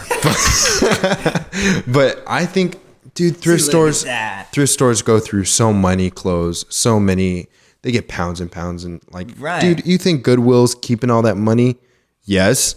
Like they are worth billions for being a nonprofit organization. I was just gonna say, do you understand how their business model works? All they have to do is keep the doors open. We as a people bring them every single piece of inventory. They don't buy anything. Exactly. You donate it to Goodwill and they sell it for profit. It is a beautiful free money. Business model. It is very smart. Yeah. And all you get out of it is a tax donation or a tax credit, Yep. which is good. That's better than good. nothing. Yeah. But that is not the homeless clothes. Yeah. Those are ours. Yeah. I hate when people are like, leave clothes for homeless people, especially like at the bins where it's like $1. What are they gonna do with it? They're just gonna fuck them up. Seeing homeless people digging out of those bins, like going in. Yeah. Pulling the clothes out. I don't know. But anyways, back to the West Coast streetwear stuff. Honestly think it kind of sucks either way, if it's true, if it's false. But yeah. Yeah, not ideal. Not ideal. So obviously Bloomberg's got their idea. They think it's going to be a $30 billion industry, up from $2 billion this year, which even $2 billion sounds really low. Crazy. Is that retail market? Because I guarantee resale's got to be over that. I think it's just like, I don't even know how they're probably judging that off of like eBay, StockX, Go, like money being produced. Right. Money exchanging hands, all that kind of stuff. Oh, talking about West Coast streetwear, he had a post last year with blew up, and he got articles written about him. He found. Oh, thank you. I'm so glad you brought this up. He found like 5 pairs of Air Mags in a storage locket, and those are like 10 to 20K. So how much each. do you believe that? Well, because of this stuff with his mom, people are like, did he really find them, or was it just like, hey, we are in the back of a facility, found all these here, you can have them for being 25-year tenure. I mean, just let's take a second and deconstruct this, right? What are Air Max going for? 15, 25K? Brand new, like 20 bands. Yeah. Easy. 20K a piece. And this kid whose mom is a VP at night. Well, the story was that he found somebody who bought the storage locker for $500. They opened the locker and they have all these shoes inside. And so he bought them for like a couple thousand a piece. But now with this whole thing with his mom, people are like, did he really do that? Is that all fake? I find that so hard to believe that he found 5 pairs of $20,000 shoes that someone left in a storage locker. Yeah. And didn't. You don't have leave 5 that kind of pairs stuff. of Air Mags and not understand the value of it. Even like, let's say he bought them in 2014 when they came out and just threw them in a locker. They were still like $5,000 shoes. Yeah. Like they've gone up over time, but like you don't forget like, oh, I have a storage locker, maybe not pay off this month. And then. So that's a perfect example of where I was going with was what does this mean for me? I guarantee no time in my life will I ever have the opportunity to come across 5 pairs of Air Mags that I found or in a to do locker. Those pictures. That's what I'm saying. Like, and just imagine that. Like, imagine what you can do with 1 pair of Air Mags.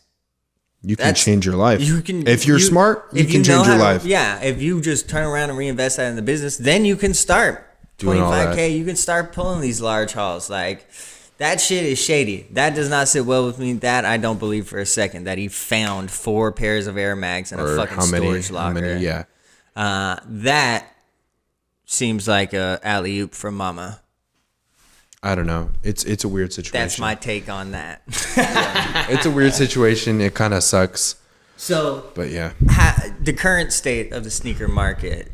Do you have any predictions? Anything you're watching for? Anything you think the people should be watching for, or is that sensitive information? Personally, what because we're here to feed the people. Yeah, we are here to feed the people. What sucks is like Jordan 1s or Dunks. Like those are staples right now. And what sucks is I think Nike's milking everybody's money for it because everybody just hit on a new pair of Dunks. They were like the gray and red low tops. You saw those? Yeah, I hit on those. Did you see them in hand? Yeah. Quality's trash, right? I sold them the same day. Yeah. So everybody's complaining like quality's trash. But then you see like Virgil's dropping 20 dunks. I saw Virgil say that wasn't true. He that said, was the he Pirates said, leak? Yeah, he said the renders looked like trash, but he didn't say that they weren't dropping those shoes. Because I seen that and I said, good. Bring 20 more shitbag colorways of dunks. I'm tired of seeing these motherfuckers. Kill the dunk hype. Goddamn Travis Scott. I think what sucks the most is that Nike is like, wait a minute, we can make so much money off of this, because guarantee they're going to sell out. Whether it's going to be high resale, low resale, absolutely brick, they're going to sell out. They're beautiful and they're a dub because they're $100 a pair. Unlike Jordans, which are $220, $250, whatever they get up to. Like dunks are going for $100 on the high side, $120, and they're easy. You're not going under $200 for a brand new pair of dunks. Yeah. So it's an easy 100% profit margin, and it's a hit every time if you can hit on them. Yeah, but honestly, what I think sucks is like you look at the release calendar for the next year, it's all ones and dunks. Yep. They're just trying to make their bag until it dies. Yep. And I think the next trend is honestly going to be the OG retros. Yep. Like the 3s, the 4s, the 5s, the 6s, especially with those Carmines retroing, the Fire Red 4s. I think that metallic pack that came out last year or 2020, I think that's going to be like a $500 shoe soon. You got to think for the metallics. As long as I've known you, you like those metallics. What is the metallic ones? Yep. Well, those metallic 4s, there's 4 colorways: the purples, the greens, the oranges, and the reds. I think those are being, and it's like the white base, like Pure Money, and then like the accents. Pure Monies are running. Pure Monies are crazy money now, and those used to sit at Foot Locker for like $50. And the reason why is TikTok. Am I correct? I think a large influence is social media. Yeah. A lot of people are like, oh, look at this fashion trend.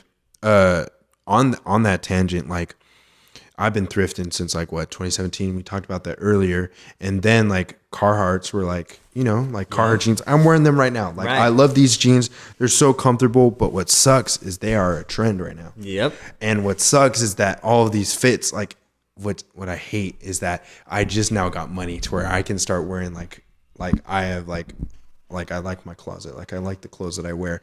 And I've had these Carhartts for like 2 years. Now everybody in LA is like buying them. Right. Everybody around the country is seeing, everybody is seeing all these guys, all these social media like presences all like saying like, oh, go buy these Carhartts. And then now what I have been wearing for so long is generic and basic. Yeah. It's basic, and it sucks because it's like this fit is clean, but everybody else is wearing the exact same fit. And now that I just got my new shoes, I just got these pants that I've had for so long. Now they look great together, but it's like once I can finally pull off outfits I've always had with better shoes, it's basic, which sucks. Yep. And I hate that. But I can also make a bag. I sell car jackets for so much money. Yes. And I get them for so low. I bought 2 for $25 together. I sold them to a dude for $200 for both. Shut up. For both. The most I ever sold one jacket for $155, and I paid like $15. See, I never got into the Carhartt, but I've been watching that too. Carhartt is Depop fast. is popping for Carhartts right now. Carhartt is probably the easiest brand to move for me right now. Beautiful. It is so quick. And what's crazy is I got like this connect, and he gets me all these Carhartts, and I just flip them for more. He's just got I got to connect for Carhartts and shit. Yep. Beautiful. It's crazy. Yeah, that is crazy. See, that's exactly what I was kind of looking to hear, like, because at this point, when I got into shoes at like 2016, it was starting to get difficult. But you hear other people talk about how, there was always like at least a little bit of a struggle. But if you wanted a shoe, you could get it. Yeah. That's not necessarily the case nowadays. Yeah. There are some shoes you just aren't going to touch no matter how much you like them. Yeah. Or you got to pay up a ton. Yeah. And then the other problem is just like you said, all like anyone that maybe got a little bit of hype behind it, or it's just nowadays to me it feels like everybody's shoe collection is the exact same, like Off-White. Yep. Jordan Everybody 1s. has a pair of Air Force Ones. Everybody got a pair of Jordan 1s, and if they're not highs, they're mids or lows, because those are cheap. You can go to Foot Locker, buy a pair of mids, and you're trendy now, right? Because you got a pair of ones. And I think Nike is honestly really smart pushing out all these mids. I have never, like, growing up, everybody hated mids. They're like, oh, they're so ugly. That is such a funny like all these conversation OG heads are like, oh, mids are trash. And then I mean, you get beat up for wearing mids, and you might not even know the difference. I had mids in high school, and people are like, bro, those aren't highs. Like, those are mids. I was like, but I like the colorway. And they're like, nah, Doesn't matter. It doesn't matter. They're mids. But might as well be wearing Asics. But now mids are cool. I think mids only look good on girls. Mids are acceptable now. I think they only look good on girls. You're not touching the Jordan highs. I think they only look good on girls. Well, and that's the other best part about it is if you're a reseller, we all know, not all. I'm not generalizing with a blanket statement, but most women who hop on a trend usually are just hopping on a trend. So a lot of these TikTok chicks are buying Jordan mids and stuff like that for the colorway and for their. But that shit's not cool, ladies. If I catch you out, you're not getting my respect for it. You want to hear something nuts? I know a guy who has a store in LA, and he buys mids for like $130 a piece, which is what they're selling for on eBay. And fools these ladies into thinking them their ones. Bro, he sells mids for $220 a piece. I watched. Yes, I know. I see. Do you follow the resell memes page? Yeah. Were you there for that one lady who? I forget. She was trying to sell mids for like $750.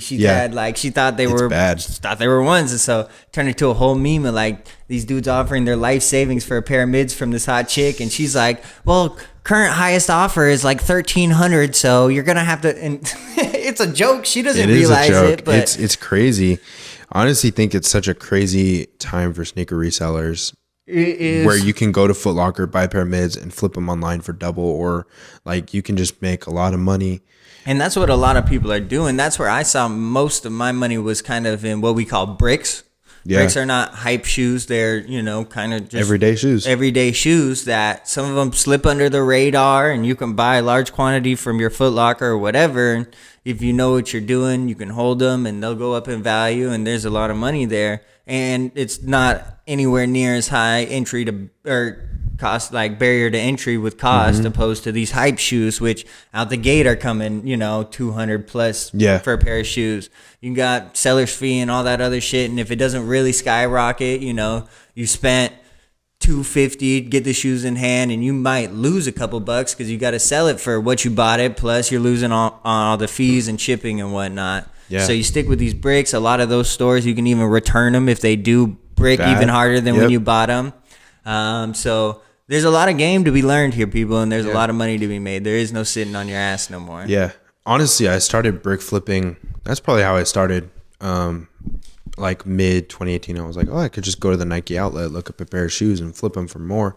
And honestly, that's such a huge trend now. Like I remember vividly getting made fun of for selling bricks. Like I remember resellers being like, "Oh, get out here, broke ass with your bricks." I'm like, "What do you mean? Like I'm making $50 off of spending $50? Like I just double my money. What do you mean? Where else can you do that?" Yeah, like where else can I go? Like I'm at the mall and I'm like, "Oh, there's a Nike here. Let me go buy a pair of shoes for 20, and then also for like 50, and like that's quick money." Right.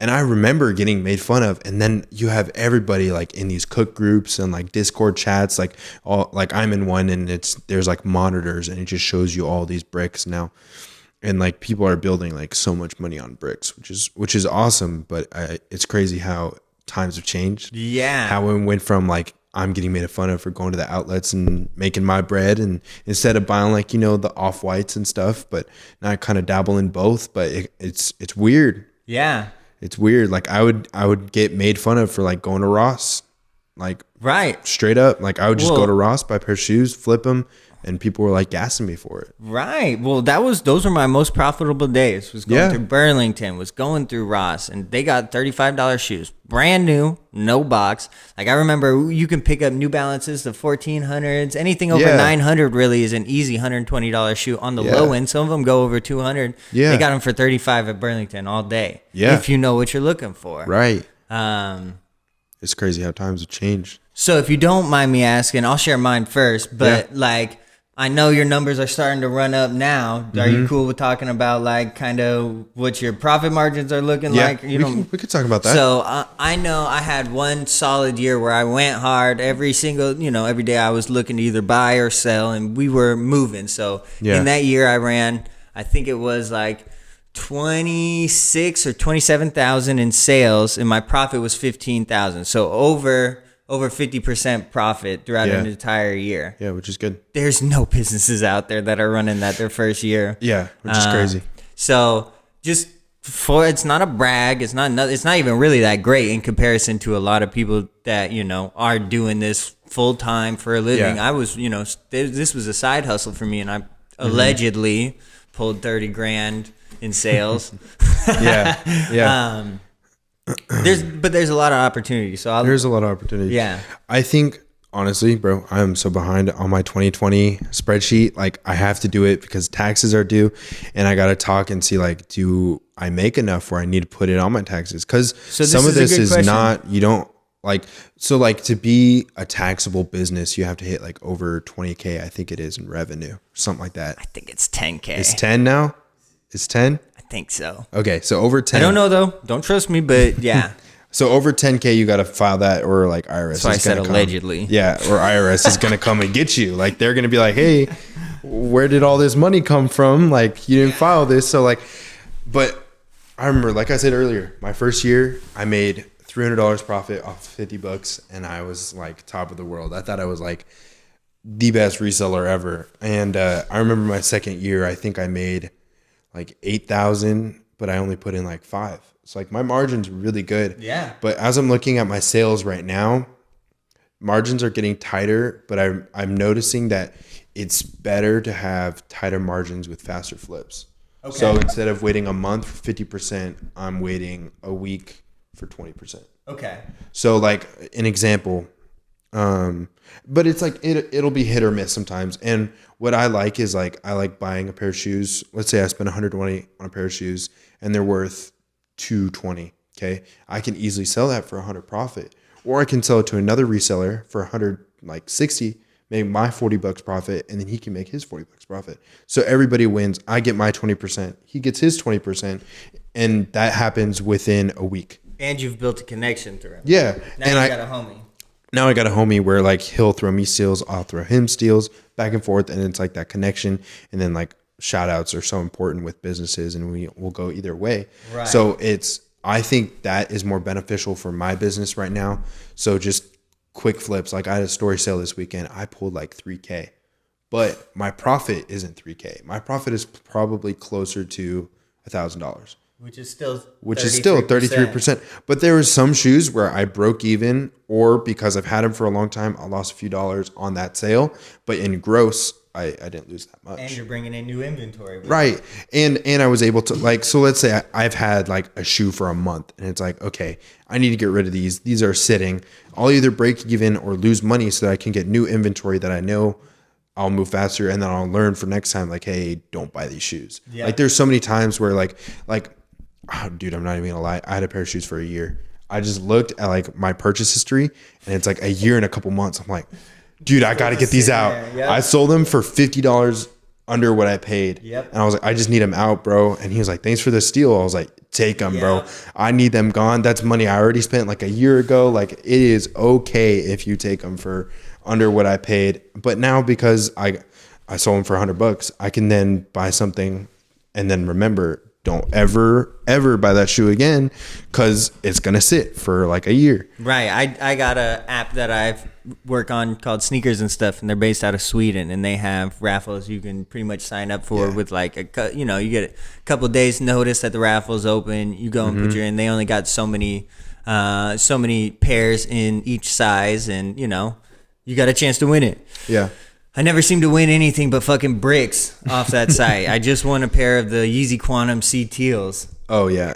$260, and I think market's at like 220. Yeah. So you're losing money. So now either I gotta hold it and hope they go up, or I gotta lose a couple pairs, because this ain't Nike. I can't go just return them to fucking Sweden. Yeah. I tried that on the last pair of bricks I got from them. I only seem to fucking hit on bricks. And you have to pay an additional $40 return shipping fee because it's international. Yeah, that's the worst. So there are L's, but even that, even on a brick, because there's the art of hold, which we haven't talked about. But some shoes will go up the longer you hold them. I was never good at that. I'm an impatient guy. I want to flip it as soon as it's in.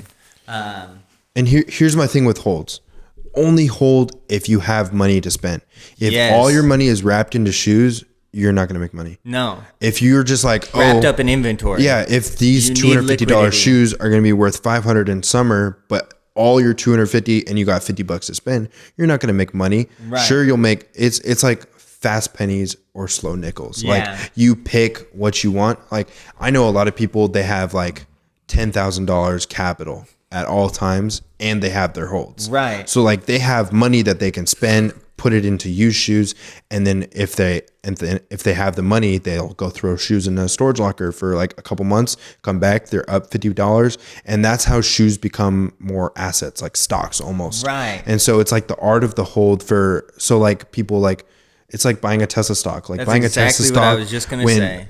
the market crashed, they were like $100. Yeah. Now if you look at Tesla stocks, You want to know what it's at? It's What at is it at today? I think it's at low, like high 600s, maybe low 700s. And that's Yeah. after they quartered. They went up to Right. 600. Yeah. Quartered it down to like 200 a pop. yeah, because or they had the whatever. split. Yeah. Yeah, 150 a pop. And then it just jumped right back up to Jumped 600 right back where it up. was. So it's sneakers are turning into assets, which I think is crazy to think about, because before it was just like, I want to wear these are cool, let's wear them, and then it's like, I'm done wearing them, let's make a quick buck. And it's actually even a more predictable market because, as I've learned through like stocks, like you can have wild highs and wild lows, and you Yeah. have zero control of where that stock's Yeah, going. for sure. You have- Well, there's so many shoes where it's like, oh, everybody hold these are going to be great, and it flops. Right. Or it's like nobody knows about these and they're worth double what they were before. But even if they break, it's never really that far off what the retail price was. Like, Right, so you it can may still be turn 20, money. 40 bucks under what retail was, like max 100 under retail. Like Yeah. I don't think I've ever seen that, but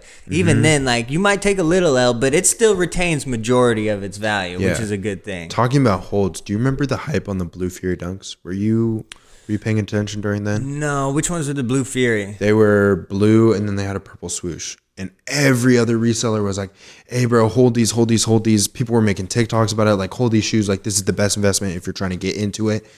And people were buying them. Oh, these motherfuckers brick so hard. They're going for the exact same numbers. You can look at the StockX chart and it, like, barely went up and then flattened out again. So, like, that is a perfect example of, like, but I think the biggest problem was that all these resellers were buying them and they were holding them, so there was no pairs to circulate. Yeah, no one was actually. Nobody wearing them was on the wearing market. them. Yeah, so they weren't popular in terms of the people. Because if you don't know what started most of this SB Dunk hype recently, the SB Dunks have always been around and they've always got major love. Yeah. But ever since Travis Scott started wearing them, they went from they went crazy. $300-$400 grails to $1,000-$2,000 plus grails on some of these shoes. Yeah, like I remember back in the day, remember the Paris SB lows? Yeah. Those used to sell for like the high of like 1,000 to 2,000, but now you can't find a pair under 20,000. Yep, Which is crazy. exactly. And it's not like they dropped new ones; they just went up because Right. he wore them. But I think the dunk hype is definitely dying. For sure. Good, because I'm in the same boat. I seen Joey Fats clearing out his entire SB collection. A lot of people are dumping I see their a lot of SBs. people doing it, They're 'cause kinda- no one's buying it off love. Everyone's Yeah, they're just kind buying it of off rip. It's up hype right now. Okay, sweet dude. I think I want to talk a little bit more about TikTok. Yeah, let's do that. Because you're busting ass over there. I'm and trying. Yeah. So I seen you post your first withdrawal from TikTok. You making Yeah, some money over I there? did. So Explain it to me, what because sucks I'm an old head. Yeah. I haven't hit the TikTok Man. train. TikTok has been hit or miss recently. I got a homie who I shouted out earlier, Pinoy Plug. He almost has 400,000 on TikTok, and he has some crazy amount of following, and he's killing it. So go follow him, go check him out. But yeah, TikTok. I was like, okay, you got this app. Everybody's talking about it. Might as well film what I already do on a daily basis. Right. So like, I'm filming me opening a box, and it's like a 15-second video with like trending song, and it does okay. Honestly, there's been so many times where I lose motivation because it's like, oh, this video flopped, whatever.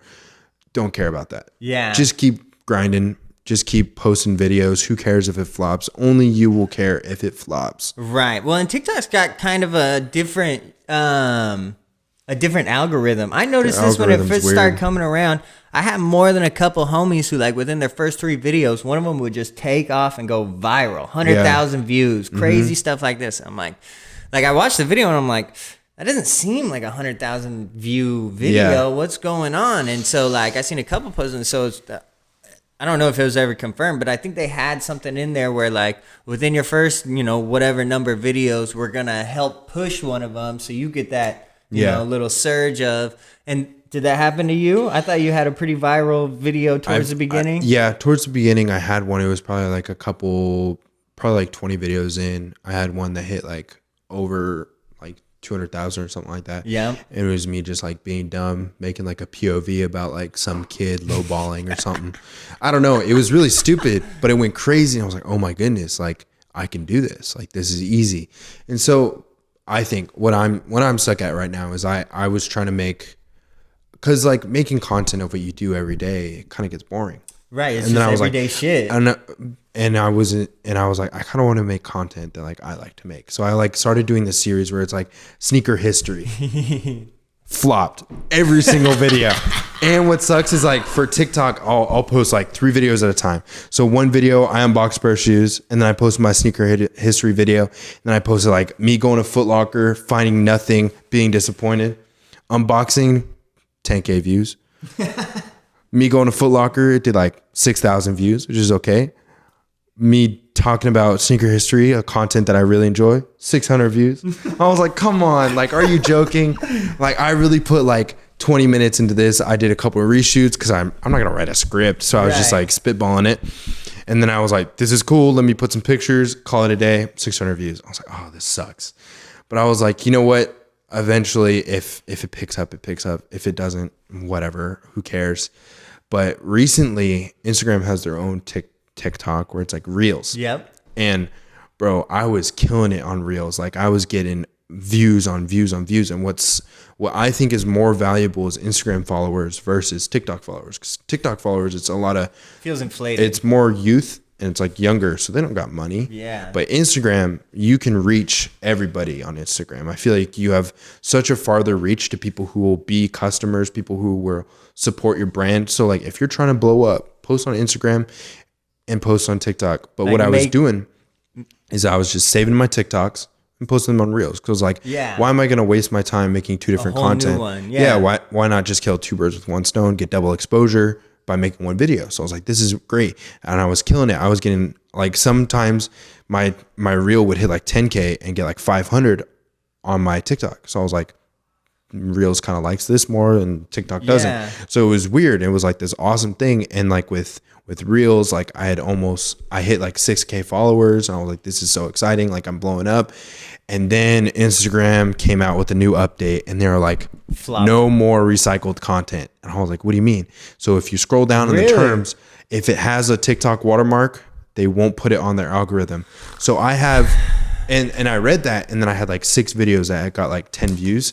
But now what I've been doing is like, there's like a way where you can like save a TikTok without putting the watermark. They still do bad. I don't know why. I don't put any audios on it. And I cannot tell you. I'm not a technical wizard by any means, but it sounds like there's probably some code imprint that says it's from TikTok. And which sucks. So like on a Reels, look. Is like TikTok better to actually record it and use all their effects and everything? Or is Instagram better?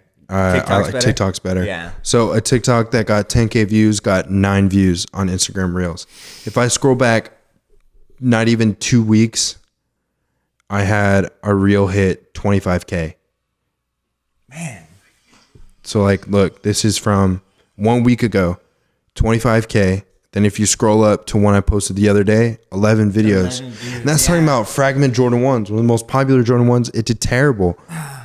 And honestly, like that sucks. I'm kind of at like a stalemate. Like, what do I do with Reels? Like, this is where I was going good. This is where I was getting engagement.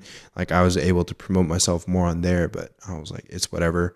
I'll just keep grinding, I guess. Just putting in that work. And I guess one of them kind of do good. Yeah. I don't know. I wish I had some advice for you because I've never really been, I haven't messed around with Vine or TikTok or Reels. But honestly, like inspirationally, like my guy Pinoy Plug, like he just puts in time for it. And if Pinoy Plug Pacific North PNW sales? No. PNW Sales is my homie Josh. He's really cool. He does a lot of brick flipping. Yeah. But Pinoy Plug, he's up in Bothell. And, okay. Yeah. And he's been killing it. he's been able to sell some like celebrities, football players. I think the Damn, biggest I'm gonna names. have to get tapped in. Yeah, he sold a little Mosey to Oh, Macklemore, sweet. Okay. Macklemore, and then to all these NFL players, and like he's been killing the game, man.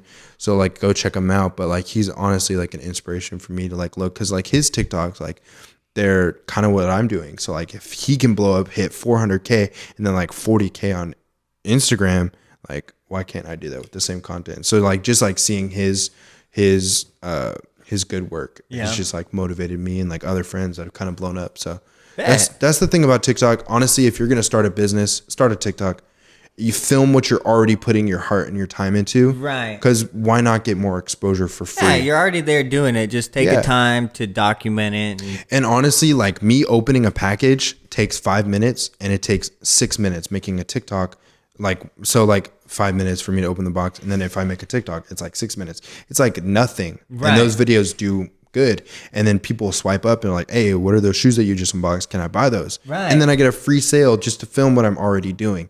So if you have any hustle, any grind that you're just already putting time into, why not just pull out your phone for 15 seconds, take That's a video, such good advice. take a that I video. need Like to listen honestly, to. this podcast, you could probably grab a clip from it, throw it on TikTok. It might do well. It might flop. Who That's knows? the plan. We're gonna start there. But yeah, you can just grab funny clips or little snippets and be like, shout out your business. Yeah. So like, honestly, if you're trying to start a business, if you're trying to start anything, promote anything, put it on social media. That's Money the is easiest way. marketing. You have Money to is marketing. You're never. No one can give you their money if they don't know who you are. Right. Because you can sell shoes all day on apps like eBay and Goat, but that's just a screen. That's just, But you if you get put your- one transaction out of that. Yeah. You But if you didn't put your add face any- to it, Right. that's when people recognize you and you're like, hey, I know you. Like, you're the homie. Like you put your name to your brand. I see you working all the Yeah. time. Yeah. And people respect you Right. because they can see your hustle. Because exactly. Yeah. But Oh, dude, that's so freaking cool. Well, Yeah. congratulations. Okay, Yeah, I got thank you. one last topic before One we last. get out of Yeah, here. let's do it. I want to talk about your charity work in Mexico. Oh, yeah. I'd love for you spill the beans, promote Yeah, who you need I love to. But that. I don't know what the deal is because I always thought this trip was so cool. You do. Yeah, it was so sick. And unfortunately, we weren't able to go down there because of COVID last year. I was going to go. So with my church, we partner with the church in Rosarito, Mexico, which is about 20 minutes away from Tijuana, the border. And so what they need down there is they need clothes, they need medicine, like the normal stuff that we take for granted. And so I was like, wait a minute, I got all these connections with sneakers. So I took myself and like I promoted it on my Instagram. I was like, hey, if you have any shoes that you want to give away, like I'm going to take these to Mexico and give them to people. And then I also spent a couple months just going to thrifts, buying shoes for like $5. And then we took them to Mexico. And honestly, it was probably one of the coolest things for me to hand out shoes that I had bought at a thrift store that were like $5 and give it to this dude. And he thought it was like Christmas. He thought, Like talking with those guys, man, like hearing their stories, like I'm here because like I'm stuck here. And because like what sucks is a lot of people at the border, they kind of get hooked on drugs. Right. And then they work all day. And then instead of putting that towards bettering themselves, they go spend it on drugs. it's all around. So they kind of just stay there for the rest of their life. And so when we go down there and give them clothes and give them a warm meal, and then honestly just be family with them, talk with them, just listen to them. Like they don't have people to talk to. Right. They don't have people to be a positive influence. They just got other people who are kind of going through the same stuff. Nobody's taking an interest. Yeah. So going there, giving them a fresh set of clothes that are used that like, I don't know, like people threw away. Yeah, exactly. It was such. It's not already been yeah. thrown away. It's going to. Yeah, it was such a cool experience, man. Just to give somebody a pair of shoes that I bought at a thrift store and have him think it was like the best thing. Like when we went down there, shoes went the quickest, and people were taking them even if they weren't their size, Right. just because they needed shoes because they're on their feet all day. It's hot as. It's Oh, super yeah. hot. Like I remember people would walk up barefoot and leave with a pair of shoes, and that was the best thing that I could give them. And it was just a pair of shoes from the thrift, and it wasn't even name brand. They didn't care. I got a quick story. By no means have I gone out of my way to be charitable so far in my life.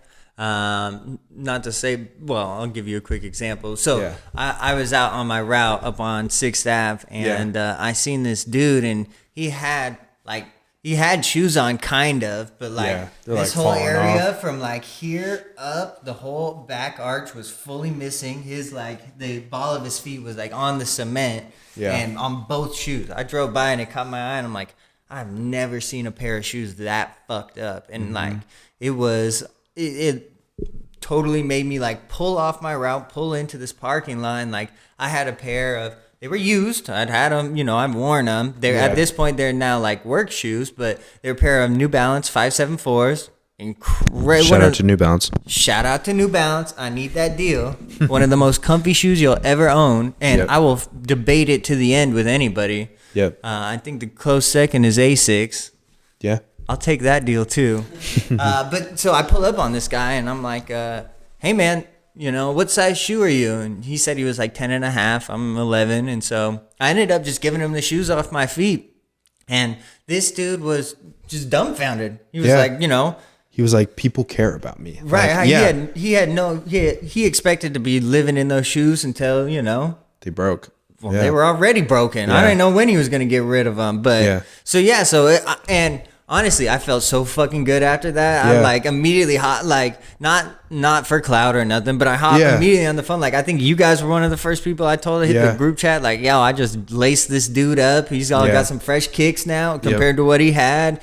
I guarantee his feet are gonna be feeling 1,000 times better. And so I always kind of keep a lookout on 6th Ave for my pair of New Balances. Yeah, there you go. But dude, I respect that so much because again, you know, I wasn't necessarily brought up around charitable people. Not in a slight. It just wasn't something we did. Yeah, that makes sense.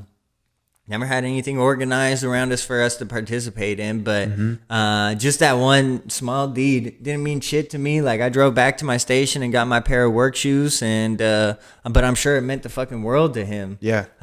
So good on you, man. Yeah. I'm sure they really appreciate that stuff. That was honestly like my favorite part was seeing how daily things that we take for granted, like food, water, drinks, and like we provided like Band-Aids. Like Band-Aids are everywhere here. Like they're in the cabinet. You can just run to Walgreens. Right. But them like Band-Aids, like that was like really a big Band-Aids. deal. Yeah, like they love, like it wasn't love, but it was just like cool to see like us like clean them and then like put a Band-Aid over like their wound. Right. Or just like we had like lunch for them and we just handed out plates and they were so happy. Or even like clothes, shirts, shoes, like.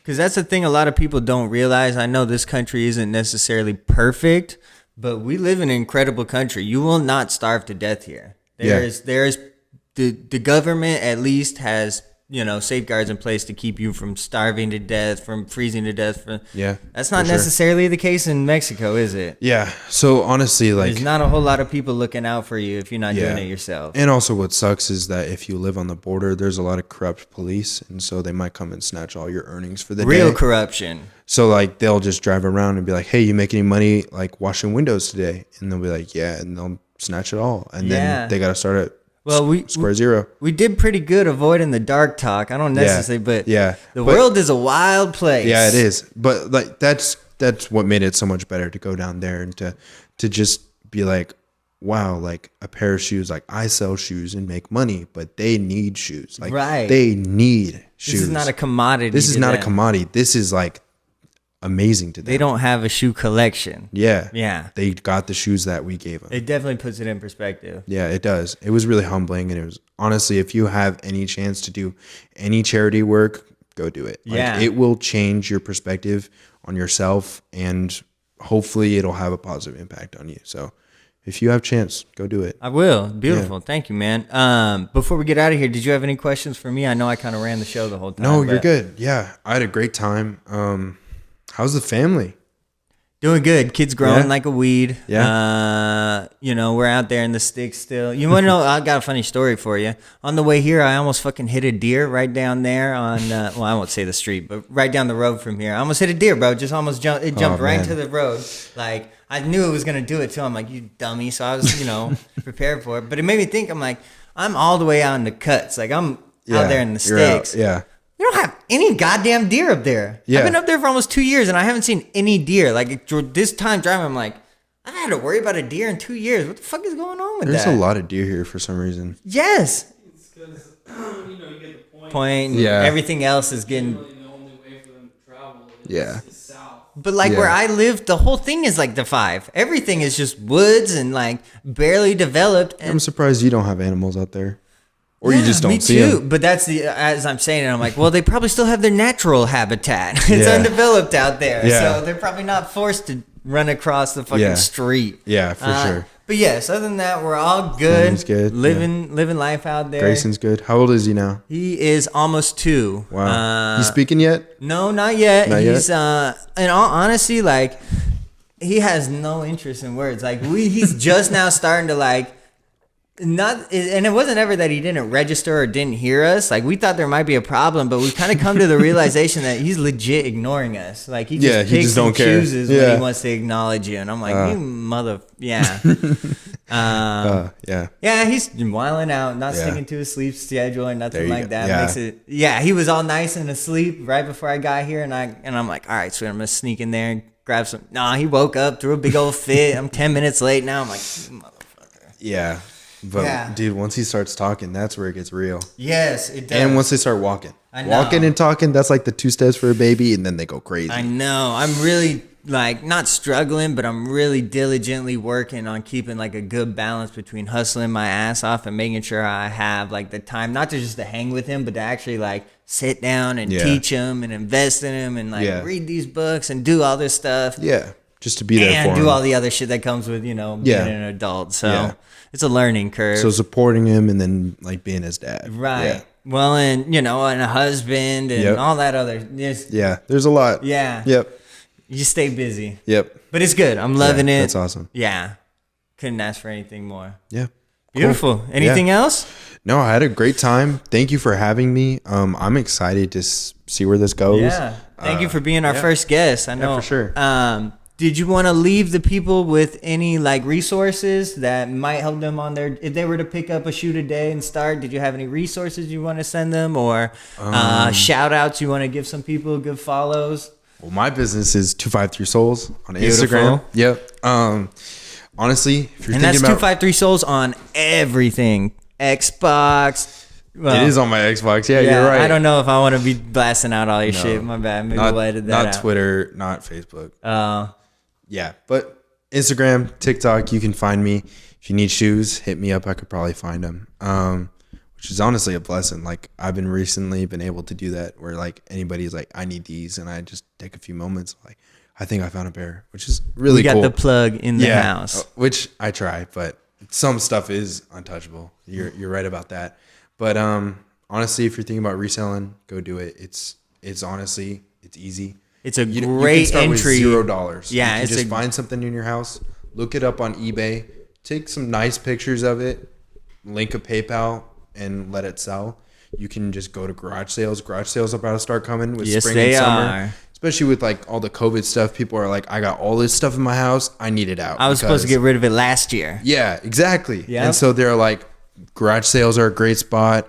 Thrift stores are a great spot. If you got a swap meet, go to a swap meet. Our one in Tacoma closed. I used to go there all the RIP. time. RIP to the drive-in theater. Yeah, no shit. Oh, man, that was the spot. Anyways, there's so many resources. If you want to, don't listen to the haters. Stick to yourself. Stick to your grind. If you are passionate about it, you'll make your way through it. And if you need, find a community with anything that you're doing. Find people who will invest in you, whether it's talking to you or even giving you money, I guess, or like personal investments, like being homies. Like that's how I met Spencer. Like we're homies, where it's more than just a business. Right. Like we're more than just, business friends. We're like, that's why I'm here. So find a community, find people who will encourage you, who will pour life into you. Yeah. Yeah. Yeah. I can't agree with that more. I don't think I would have ran anywhere near 30K if it wasn't for this guy helping me out. Yeah. So you're absolutely right. Tap in with people who are, more successful than you at what you're looking to do. Yeah. They might not let you in, but you'll never know till you ask. Yep. Okay, cool. Let's give your parents one more shout out because I don't think we ever mentioned your Yeah. mom's shop. Yeah. She's the little bag of tricks on Instagram, and she has all her websites linked there, and she has like personalized clothing. She does a lot of stuff for like The Office and Parks and Rec and your favorite TV shows and stuff about that. Boom. And then for any veterinary care, you got Furcrest Veterinary Hospital. That's my dad. Chris Eugenio, and then there's a couple other doctors that you can go see there. But yeah. Beautiful. Well, Yep. I think that's going to wrap up the show. This has Yeah. been Tac'd In with Spencer Pearson. Our first guest, Tyler Eugenio, a.k.a. 253 Souls. Yeah. And we'll tack you in with someone new on this next show. Yeah.